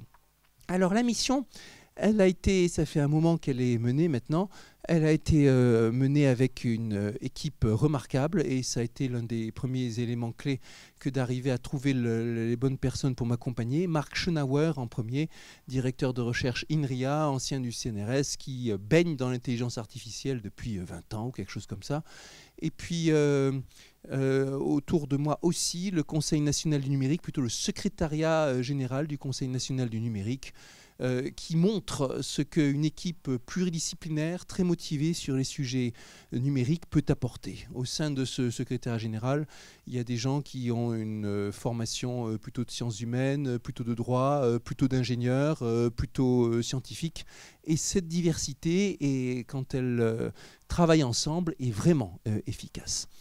On a, dans le cadre de cette mission, auditionné des centaines d'acteurs, un certain nombre de personnes qui sont dans la salle d'ailleurs, et on a fait aussi un certain nombre de déplacements. J'ai fait des petits sauts en Angleterre, au Portugal, en Italie, en Allemagne, en Israël. On a fait un tour aussi aux États-Unis, bien sûr. Et on n'a pas allé partout où on le souhaitait. Il y a eu la Chine, bien sûr, aussi. Mais on a quand même fait on est allé à l'international de façon non négligeable. Et beaucoup de consultations. Avec une ambition qui était que ce rapport devait faire une sorte de synthèse sur l'ensemble du domaine et s'adresser au gouvernement dans toutes ses composantes. Avec l'idée que c'est un sujet qui concerne tout le gouvernement, tous les ministères, certains plus que d'autres, mais quand même tous, et que c'est un sujet aussi qui concerne toute la population, la sphère économique, la sphère scientifique, la sphère sociale, la sphère administrative. On a apprécié un enthousiasme considérable de la part des personnes qu'on a auditionnées, et un enthousiasme qui se voit aussi à l'international. Et le fait que la France se lance là-dedans a été très très salué. C'est un mystère pour personne qu'au sein de l'Europe, c'est l'Angleterre qui s'était positionnée en premier avec la définition d'une stratégie bien pensée et en pouvant s'appuyer sur des ressources humaines importantes au niveau en particulier de la recherche en intelligence artificielle et aussi des acteurs importants comme DeepMind. Mais avec la tourmente politique dans laquelle s'est retrouvée l'Angleterre, pour mener la discussion à l'interface entre IA et politique. Tous les regards européens se tournaient naturellement vers la France et on a travaillé avec l'idée qu'il fallait penser à la France et aussi penser à l'Europe. Et on a travaillé aussi en concertation avec l'échelon européen qui présentera sa stratégie peu de temps après la stratégie française. On a aussi fait des confrontations avec les différentes stratégies. Par exemple, il y a eu des discussions avec l'Angleterre, les personnes qui ont été aux manettes pour la stratégie anglaise, avec l'Alan Turing Institute. Il y a aussi eu des discussions avec l'Allemagne déjà, avec l'idée de faire certaines actions en coordination, certaines actions communes. Et on travaillera sur cet aspect réseau, sur cet aspect fédératif des actions d'intelligence artificielle. Parmi les choses qu'on j'ai trouvées remarquables, d'abord, l'intelligence artificielle, c'est un sujet vaste, comme on le sait, et à travers ce sujet, on s'est retrouvé à parler de sujets données, data, bien sûr, à parler de sujets industriels, de sujets éducatifs et de formation, de sujets d'environnement, de sujets d'éthique, de sujets de recherche. Et tous ces aspects ont leur place à jouer, leur rôle à jouer dans la stratégie. Parmi les faits remarquables aussi, il y a le fait que ça se retrouve partout et que toutes les spécialités sont affectées, touchées par l'IA dans les révolutions envisagées et qu'il y a certaines problématiques qu'on retrouve partout. Mais qu'en même temps, si j'ose dire, à chaque fois, ça se décline différemment, de sorte que la réflexion ne se construit bien qu'avec les experts des secteurs et on voit bien la différence entre la révolution ou la transformation IA qui s'approche et la transformation du numérique de la première vague. Dans la première vague du numérique, on cherchait des outils universels qui s'appliquent à toutes les professions ou à toute activité, tels que l'Internet pour tous. Dans cette deuxième vague, on a des outils secteurs qui vont se travailler avec les médecins, qui vont se travailler avec les agents de sécurité pour la sécurité, qui vont se travailler avec le secteur social pour les outils sociaux, et ainsi de suite. Et un besoin accru d'interaction entre ces interfaces. Pour prendre juste un exemple en rapport avec l'actualité, puisque ce matin je rendais ma copie sur l'enseignement mathématique au ministre Jean-Michel Blanquer, sur la question de l'IA en éducation mathématique. Pour l'instant, le plus urgent est de mettre en place des collaborations d'expérimentation entre établissements scolaires et entre les startups. Et sans ces expérimentations, les outils ne fonctionneront simplement pas. Impossible à la start-up de le faire sans avoir accès à tout aux enseignants, aux expérimentations, aux problèmes didactiques et pédagogiques. Et donc, à travers l'IA, vous vous retrouvez embarqué dans toutes sortes de problématiques subtiles, assez passionnantes. L'autre chose qui est remarquable avec l'IA, je l'ai un peu abordé tout à l'heure, c'est que ça change la science aussi dans ses équilibres. Il y a des questions pour savoir si ça va renouveler notre façon d'explorer en science. Certains vont dire que pour l'instant, c'est plutôt de l'ordre de la démission, puisqu'à travers l'apprentissage statistique, on a dit oublions le problème de comprendre comment ça marche, regardons juste le problème d'avoir suffisamment d'exemples et laissons la machine trouver toute seule comment ça marche. N'empêche que on voit que dans un certain nombre de sujets, pour aller au-delà, on va être obligé de mieux comprendre en profondeur comment ça fonctionne et que l'articulation et que certainement l'intelligence artificielle plus ancienne, basée sur les causes, les conséquences, les ontologies, va revenir, est en train de revenir, même si c'est délicat, s'associer à la question des exemples. Intelligence artificielle, ça a aussi changé l'économie. On voit que c'est un sujet qui intervient partout dans les discussions économiques internationales. Un sujet dans lequel l'unité, c'est plus ou moins le milliard pour les pays qui veulent réellement compter. Et ça a été dans les discussions politiques, par exemple, dans l'économique, dans le cadre du voyage du président Macron en Chine. C'était dans le programme, intelligence artificielle était dans le programme monté par la coalition allemande, et en particulier la coopération avec la France sur ce sujet, et ainsi de suite. Intelligence artificielle, ça a aussi des influences sur la culture et sur la politique, et on a à cœur, on peut penser que ça va venir s'insérer dans la vie citoyenne à travers un certain nombre d'outils. Intelligence artificielle, ça a aussi le potentiel de nous apprendre des choses sur nous, sur nous-mêmes. C'était une partie des rêves des pionniers, des Turing et autres. Et on le voit d'une part à ce que, d'abord, il y a tellement de différences aujourd'hui entre l'intelligence artificielle et l'intelligence humaine que par comparaison, par contraste, on apprend des choses sur l'intelligence humaine. En même temps, des chercheurs comme Stanislas Dehaene sont capables maintenant de travailler sur des réseaux de neurones pour simuler certaines de leurs hypothèses sur notre fonctionnement cognitif. On voit aussi que ça nous apprend des choses sur nous, ça va nous apprendre des choses sur nous au niveau social, avec le problème de ce que nous pouvons accepter ou pas de la machine, le problème de notre interaction avec la machine, le problème de notre rapport au travail, le problème de notre rapport à la connaissance. Je terminerai cette présentation en parlant de ce qui, pour moi, a été peut-être au plan intellectuel le plus remuant. C'est un ouvrage de Les Valiant qui s'appelle probablement approximativement correct, dans lequel l'auteur suggère que nous ne sommes qu'au tout début de la réflexion d'une compréhension beaucoup plus vaste de ce que seraient les processus émergents dans différentes sciences et différents problèmes. Et que de la même façon, et qu'il doit y avoir un cadre commun pour des sujets aussi variables, par exemple, que l'évolution des espèces et l'apprentissage automatique, l'une et l'autre s'occupant de faire émerger par des processus en apparence simples, des motifs, des configurations, des relations, des organisations et de la complexité, avec des échelles de temps qui sont très inférieures à ce qu'on aurait pu croire naïvement. Et ça nous rappelle qu'au plan scientifique, même si nous avons des outils d'intelligence artificielle qui fonctionnent de façon redoutable et de façon très efficace, nous sommes très loin de comprendre la raison profonde de leur fonctionnement. Et il y a là matière à développement scientifique considérable. Il y a quelque temps, dans un forum organisé par Libération, où peut-être certains d'entre vous assistaient, il y avait une philosophe qui parlait de certaines des blessures narcissiques de l'humanité, avec la psychanalyse, des choses comme ça, et comment l'intelligence artificielle pouvait en être une.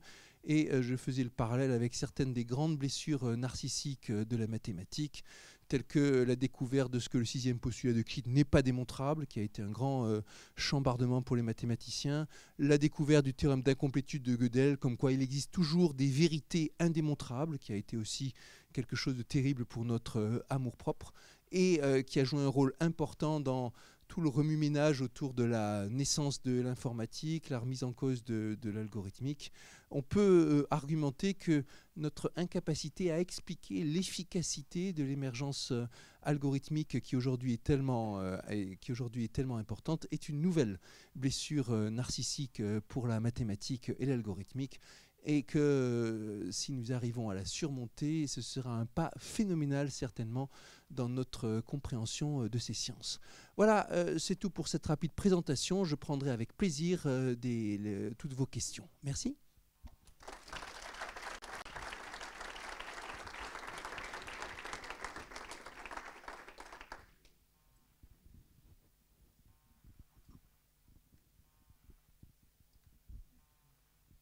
Est-ce qu'il y a un micro? Est-ce que... Bonsoir, je sais que c'est difficile de faire des rankings, mais au terme de la mission, on est ranké à peu près où la France en tant que pays au niveau international? Ouais, faire des classements, c'est ça, non? Faire des classements est une opération difficile parce qu'évidemment, c'est plein de multiples compétences. Disons que le point fort de la France sur le domaine IA, c'est la recherche, très clairement, avec une recherche de qualité tournée en bonne partie vers la théorie, et aussi quelques vedettes internationales comme Yann Lequin. Alors il y a la France, si on élargit à la francophonie, qui a vocation à être le Québec a vocation à être un partenaire étroit naturel, et là vous avez Yoshua Bengio qui est aussi l'une des grandes stars du domaine. Il y a dans les laboratoires de recherche des Google, Facebook et autres géants de l'informatique, une bonne dose d'ingénieurs et de chercheurs français, donc une école qui se débrouille très bien par rapport à ça. Nous avons aussi un bel écosystème de start-up. Certaines ont gagné des prix mondiaux. Je pense à Therapixel sur les questions de reconnaissance de cancer. Je pense à Cardiologue sur les questions d'électrocardiogramme. Il y en a d'autres. Et on voit que sur ces questions de recherche, la France n'est pas en reste. Sur les questions de mise en œuvre économique, d'adhésion, là, on peut dire que des nations comme bien sûr les États-Unis, bien sûr dans la mise en œuvre économique la Chine ou le Canada ou Israël qui a émergé de façon forte récemment sont en avance, ou dont l'Angleterre qui est partie en premier, mais on n'a pas à rougir par ailleurs, je dirais. Et la bonne échelle pour penser au classement par rapport à quelques-uns des géants que j'ai évoqués, à coup sûr, c'est l'Europe. Et l'objectif, c'est d'avoir l'Europe d'ici quelques années à un rang qui sera la première division, on va dire, sans dire exactement ce que ça veut dire être le premier ou qui sait quoi. Ça n'ira pas sans investissement important, ça n'ira pas sans effort. Il y aura des efforts au niveau scientifique, au niveau de l'attractivité pour nos chercheurs, au niveau de la grande bataille pour les ressources humaines et pour l'intelligence humaine, que constitue en premier lieu l'intelligence artificielle, au niveau aussi de la coordination entre États. Ça ne sera pas facile, mais ça en vaut la peine.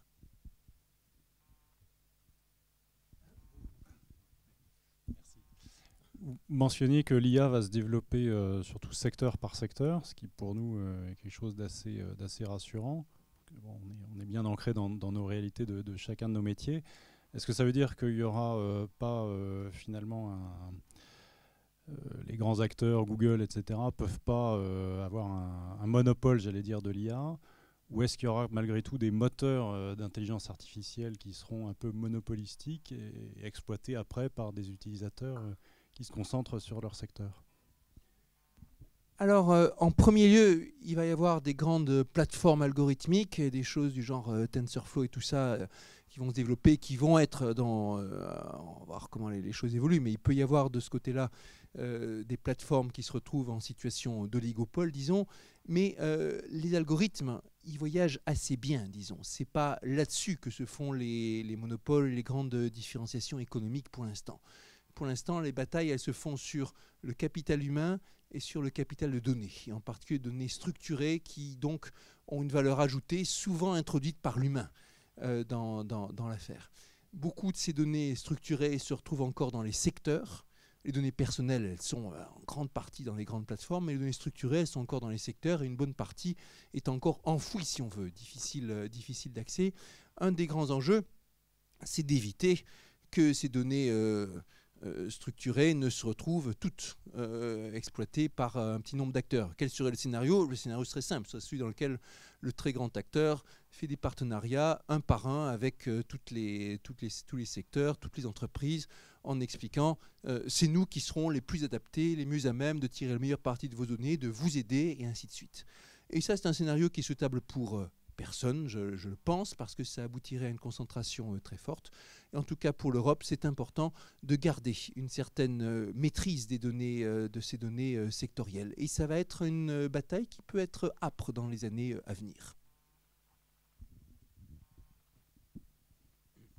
Bien sûr, il y a le problème des données que vous venez d'évoquer, hein, et avoir le contrôle de nos propres données. Il suffit de le décider, à mon avis. Hein, c'est pas... Je fais de l'intelligence artificielle. Mon premier projet, il était en 1984. On faisait ça avec une brouette, ça n'allait pas très vite. Il y a le hardware, justement, c'est pour ça que je vous parle de brouette. Et est-ce que on se situe correctement? Parce que dans le hardware, il y a 3 volets. Il y a les mainframes, les gros ordinateurs, les objets connectés, et tous les réseaux, et même pas un seul mode de réseau, plusieurs modes de réseau. Est-ce que dans votre champ d'investigation, vous avez travaillé aussi ces questions-là? On évoque le hardware et on a auditionné des acteurs là-dessus. Et comme vous le dites, il y a la question des gros ordinateurs, il y a la question des objets connectés, la question des réseaux. On peut aussi raisonner par fonction et dire qu'il y a les questions de calcul, les questions de stockage, les questions de cloud, ce genre de choses. Ce sont des sujets sur lesquels nous sommes, pour l'instant, l'Europe joue en seconde division par rapport aux très grands acteurs. Et, pardon ? Moins, les objets connectés, moins. Mais sur la question de... c'est sur toute la chaîne, disons aussi... Alors... objets connectés et pour ce qui est hardware aussi, un sujet qui est lié sur la robotique. L'Europe n'est pas spécialement en seconde division. Il y a une belle recherche en robotique, il y a une expertise qui est certaine qu'on trouve en France, en Allemagne, en Italie, ici un peu partout.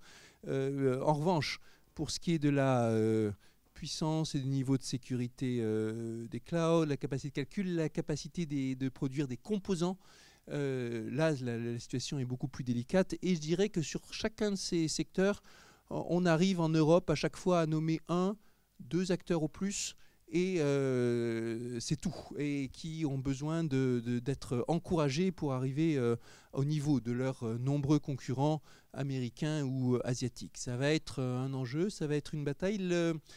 On sent que l'économie est prête à agir sur ces questions de façon beaucoup plus pragmatique que ça n'était il y a seulement quelques années, et prête à dire s'il s'agit de favoriser, s'il s'agit de faire du protectionnisme, eh bien faisons-le, parce qu'il y a un enjeu de souveraineté là derrière.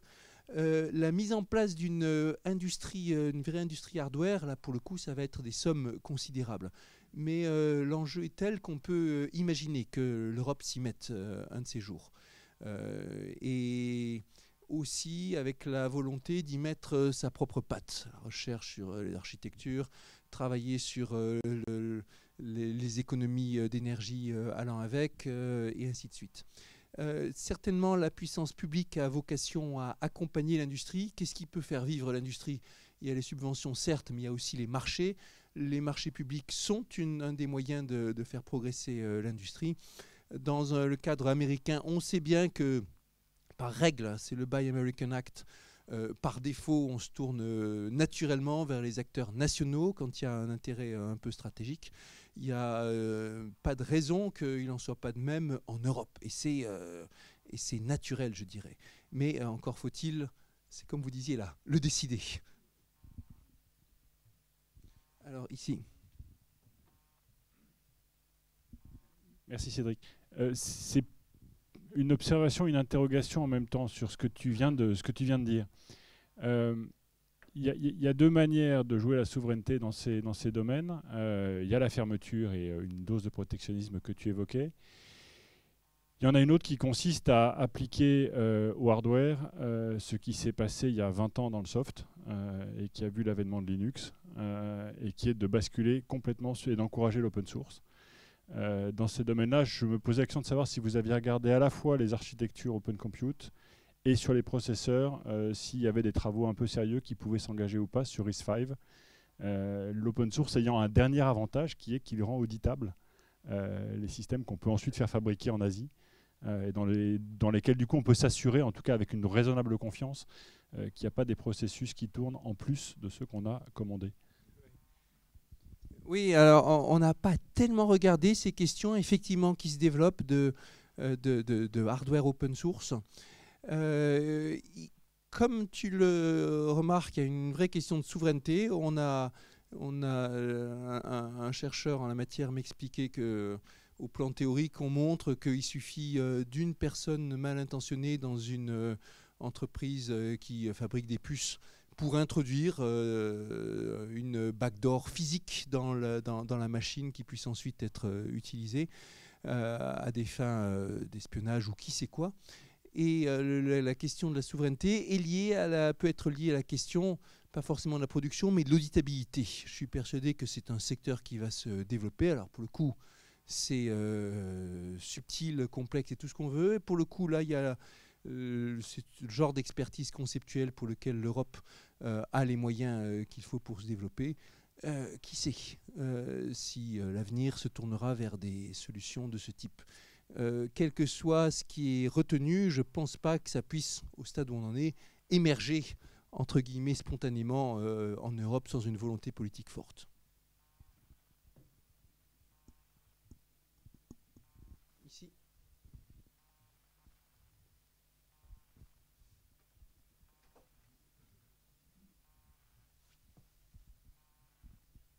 Bonsoir.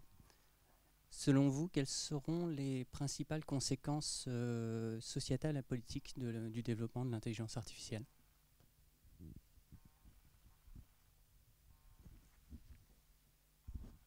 Honnêtement, personne ne sait trop, et moi non plus.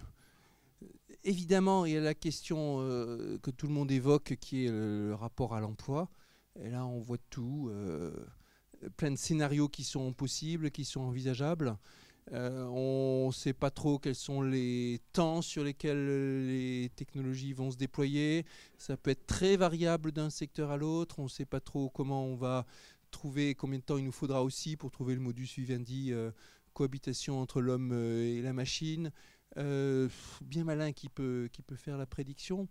Au niveau du lien citoyen, le bon scénario, celui qu'on attend, celui qu'on espère, c'est celui dans lequel il y a une gamme de produits qui est plus personnalisée, plus explicite, plus au service du citoyen, qui l'aide à défendre ses droits, à être en communication avec les uns les autres, avec les institutions de la nation, et ainsi de suite. Et on va voir comment les choses se développent. Important de mettre en place des outils qui observent ça, qui puissent pratiquer des expérimentations, observatoires économiques, comités éthiques et tout ce que vous voulez, qui puissent vraiment surveiller cela. Mais on peut très bien avoir de grosses surprises sur ces questions d'interaction entre technologie et société. Par exemple, il y a quelques années, très peu de monde anticipait le problème des fake news, des bulles et de tout ce que vous voulez. On était plutôt même à l'opposé, en train de se dire, est-ce que les grandes plateformes ne vont pas homogénéiser notre pensée, ne vont pas nous standardiser tous les uns les autres, tous penser comme les Américains ou je ne sais pas quoi. Maintenant, c'est le problème inverse. Et c'est dans ces plateformes, chacun est avec ses copains, on se renforce dans ses propres convictions, dans ses propres pensées. Finalement, tout le monde est isolé les uns des autres, chacun est reconnaissable et ainsi de suite. Et franchement, au point de vue sociologique, je crois que très peu de monde avait anticipé ça. Il y a, à n'en pas douter, plein d'opportunités de sujets renouvelés pour les sciences humaines et sociales. Et pour un pays comme le nôtre, qui a une grande tradition de sciences humaines et sociales, mais qui a du mal en même temps à renouveler ces sujets, dans lesquels on voit souvent beaucoup de souffrance dans le choix des sujets, beaucoup de difficultés à se projeter dans l'avenir, je pense qu'il y a une vraie opportunité.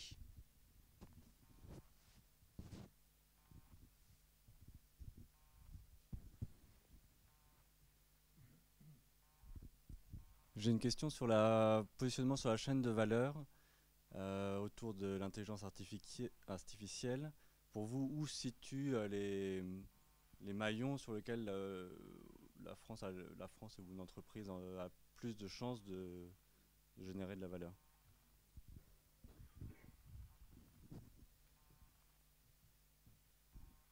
Alors, en premier, il y a un grand principe qu'il y a un peu partout, je dirais, qui est s'appuyer sur ses forces. Et je parlais tout à l'heure d'une première force qui est la bonne qualité de la recherche et des ingénieurs en IA. On a des ingénieurs qui sont bien formés et tout ça. En deuxième, la France est un grand pays d'administration centralisée. Et c'est un esprit qui se répercute aussi dans les grandes entreprises. Et il y a des grandes bases de données qui existent. Certaines sont très dures à exploiter, mais qui peuvent apporter une valeur ajoutée importante dans certains secteurs. Et les secteurs sur lesquels on a recommandé d'insister en priorité dans le développement industriel et économique sont santé, transport, défense, environnement. Pas de grande originalité dans ce choix, si ce n'est peut-être le choix de l'environnement, qui a un petit côté militant. C'est important de rappeler que l'Europe veut se positionner comme le continent qui est soucieux de l'environnement, et au sein de l'Europe, la France, qui entend être le leader dans ce cadre-là.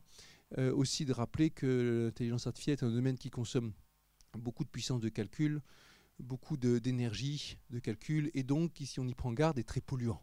Et que c'est un enjeu aussi de juste d'y prendre garde au moment où on met en œuvre les processus, les protocoles, les outils et tout ça.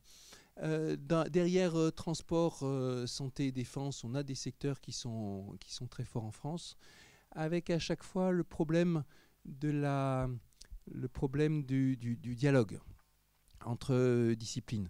Je vais citer l'un de mes collègues israéliens à qui je rendais visite dans le cadre d'un colloque santé et IA, une thématique sur laquelle Israël est peut-être le pays qui a les succès les plus remarquables, et avec des approches qui sont à chaque fois pas des approches bourrines.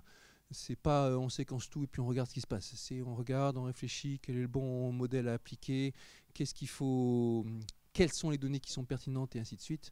Et le collègue me disait, vous en France, vous avez une extraordinaire école de biomédecine, bien plus forte que la nôtre, une extraordinaire école de mathématiques, bien plus forte que la nôtre, mais quand on veut regarder les deux à la fois, il n'y a plus personne. Alors que nous, on sait faire ça très bien, le dialogue entre informatique, algorithmique et biomédecine. On a plein d'exemples de collaboration et de recherche qui se font.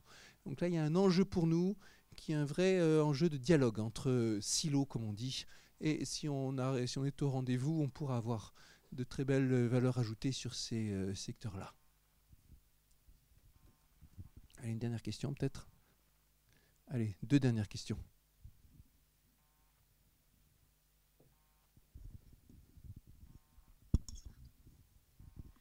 Oui, bonsoir. On parle beaucoup d'emplois peu qualifiés qui peuvent être impactés, bien sûr, mais quid des emplois qualifiés, c'est-à-dire les créations, la conception, le design, etc. Est-ce qu'on voit une tendance aussi où ces métiers-là sont menacés? On sait pour les médecins, les radiologues, ça commence à venir, que ces emplois ne feront plus sens avec l'IA. Mais est-ce que vous voyez cette vague s'amplifier? Je pense au roman 1984 où les chansons les plus populaires étaient conçues par un ordinateur. Est-ce qu'on va arriver là?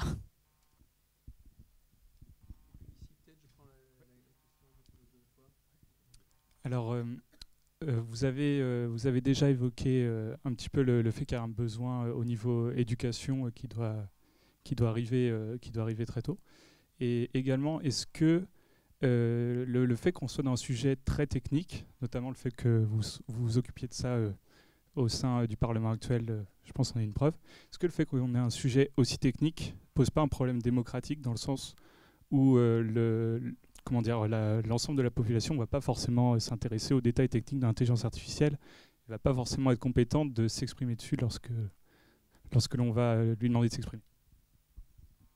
Ok, merci. Alors, sur la première question, bien malin, qui peut le dire? Et bien sûr, il va y avoir un remaniement qui peut-être sera plus important qu'anticipé, peut-être moins important. Il y aura toute une gamme de nouveaux métiers qui vont être dans l'alliance homme-algorithme. Et oui, il va y avoir à un moment des algorithmes qui seront chargés d'écrire des romans. Et au moins pendant un certain temps, ces romans seront très mauvais, ou peut-être ils seront écrits avec un très joli style, mais le scénario sera catastrophique. Et peut-être qu'ils auront un certain succès aussi, et ainsi de suite. Et on verra quelle sera la capacité de l'humanité à s'adapter par rapport à ce genre de choses.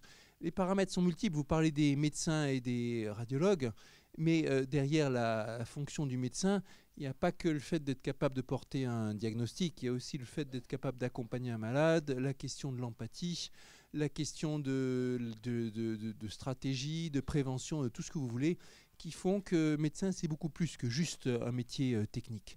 Et on a là une frontière à trouver, un rééquilibrage à trouver, qui se traduira au niveau des formations, qui se traduira au niveau de ce qu'on attend d'un service hospitalier ou médical, et ainsi de suite.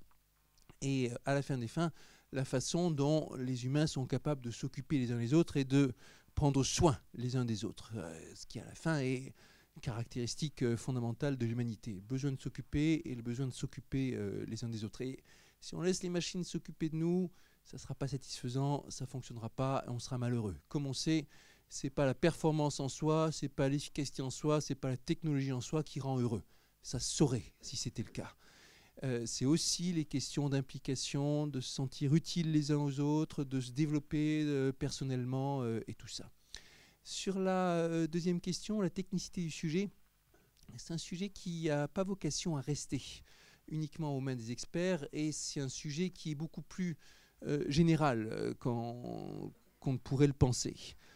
Parce que tous les experts de tel ou tel sujet vont se retrouver impliqués dans la conception des algorithmes, parce que le partage des données, c'est une question qui touchera à tous les secteurs, parce que les outils auront vocation à se démocratiser, et ça sera beaucoup plus large que d'autres grandes avancées technologiques qui ont été dans le passé réservées à juste la petite frange des chercheurs, des inventeurs, des concepteurs. Ici, les utilisateurs joueront aussi leur rôle de façon importante. Ça, j'en suis convaincu, et c'est assez largement partagé. Ce que j'observe, c'est que le débat sur l'intelligence artificielle, tel qu'on le voit en France au cours de la dernière année, disons, est un débat qui se déroule bien, dans lequel les différents médias ont pu, les uns les autres, organiser des manifestations de qualité, des numéros hors série de qualité, des articles, des interviews de qualité, et on n'a pas du tout vu une dérive populiste ou quelque chose qui se focalise, qui se cristallise sur les peurs. Les sondages évoluent plutôt dans la bonne direction, même si on sent qu'il reste de l'appréhension par rapport à ces sujets. Mais c'est un sujet que de plus en plus de personnes disent avoir sous le radar, disent appréhender. Et je pense que ça va continuer. On aura à cœur, en tout cas, ça fera partie de la stratégie, que de continuer à maintenir un débat de qualité, d'évoquer ce sujet, d'en parler, voire de l'inclure dans des initiations qui pourront se faire au niveau des écoles, au niveau des lycées. D'une part, sur la question de l'apprentissage de la programmation et de l'algorithmique, dès le collège, voire dès le CP. D'autre part, sur la question dans des cours de culture générale ou culture scientifique ou qui sait quoi, que ça serait bien qu'on puisse mettre en place quelque chose qui puisse enseigner un peu comment ça fonctionne, les grands principes, une sorte d'apprentissage citoyen. Les sciences, aujourd'hui, ce n'est pas seulement l'affaire des spécialistes, c'est l'affaire de tout le monde, à travers certains grands principes. Voilà. Écoutez, merci.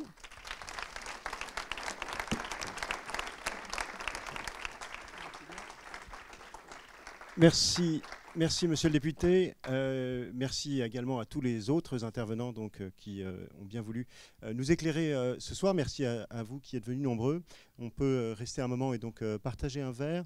Vous retrouverez l'intégralité de ces présentations et de cette soirée donc, sur le compte Twitter de Léonard. Et tout prochainement, les slides qui ont été présentés par Philippe Devost, donc ce panorama de ces applications donc, au métier de la construction, sur le site de Léonard dès demain. À bientôt, merci.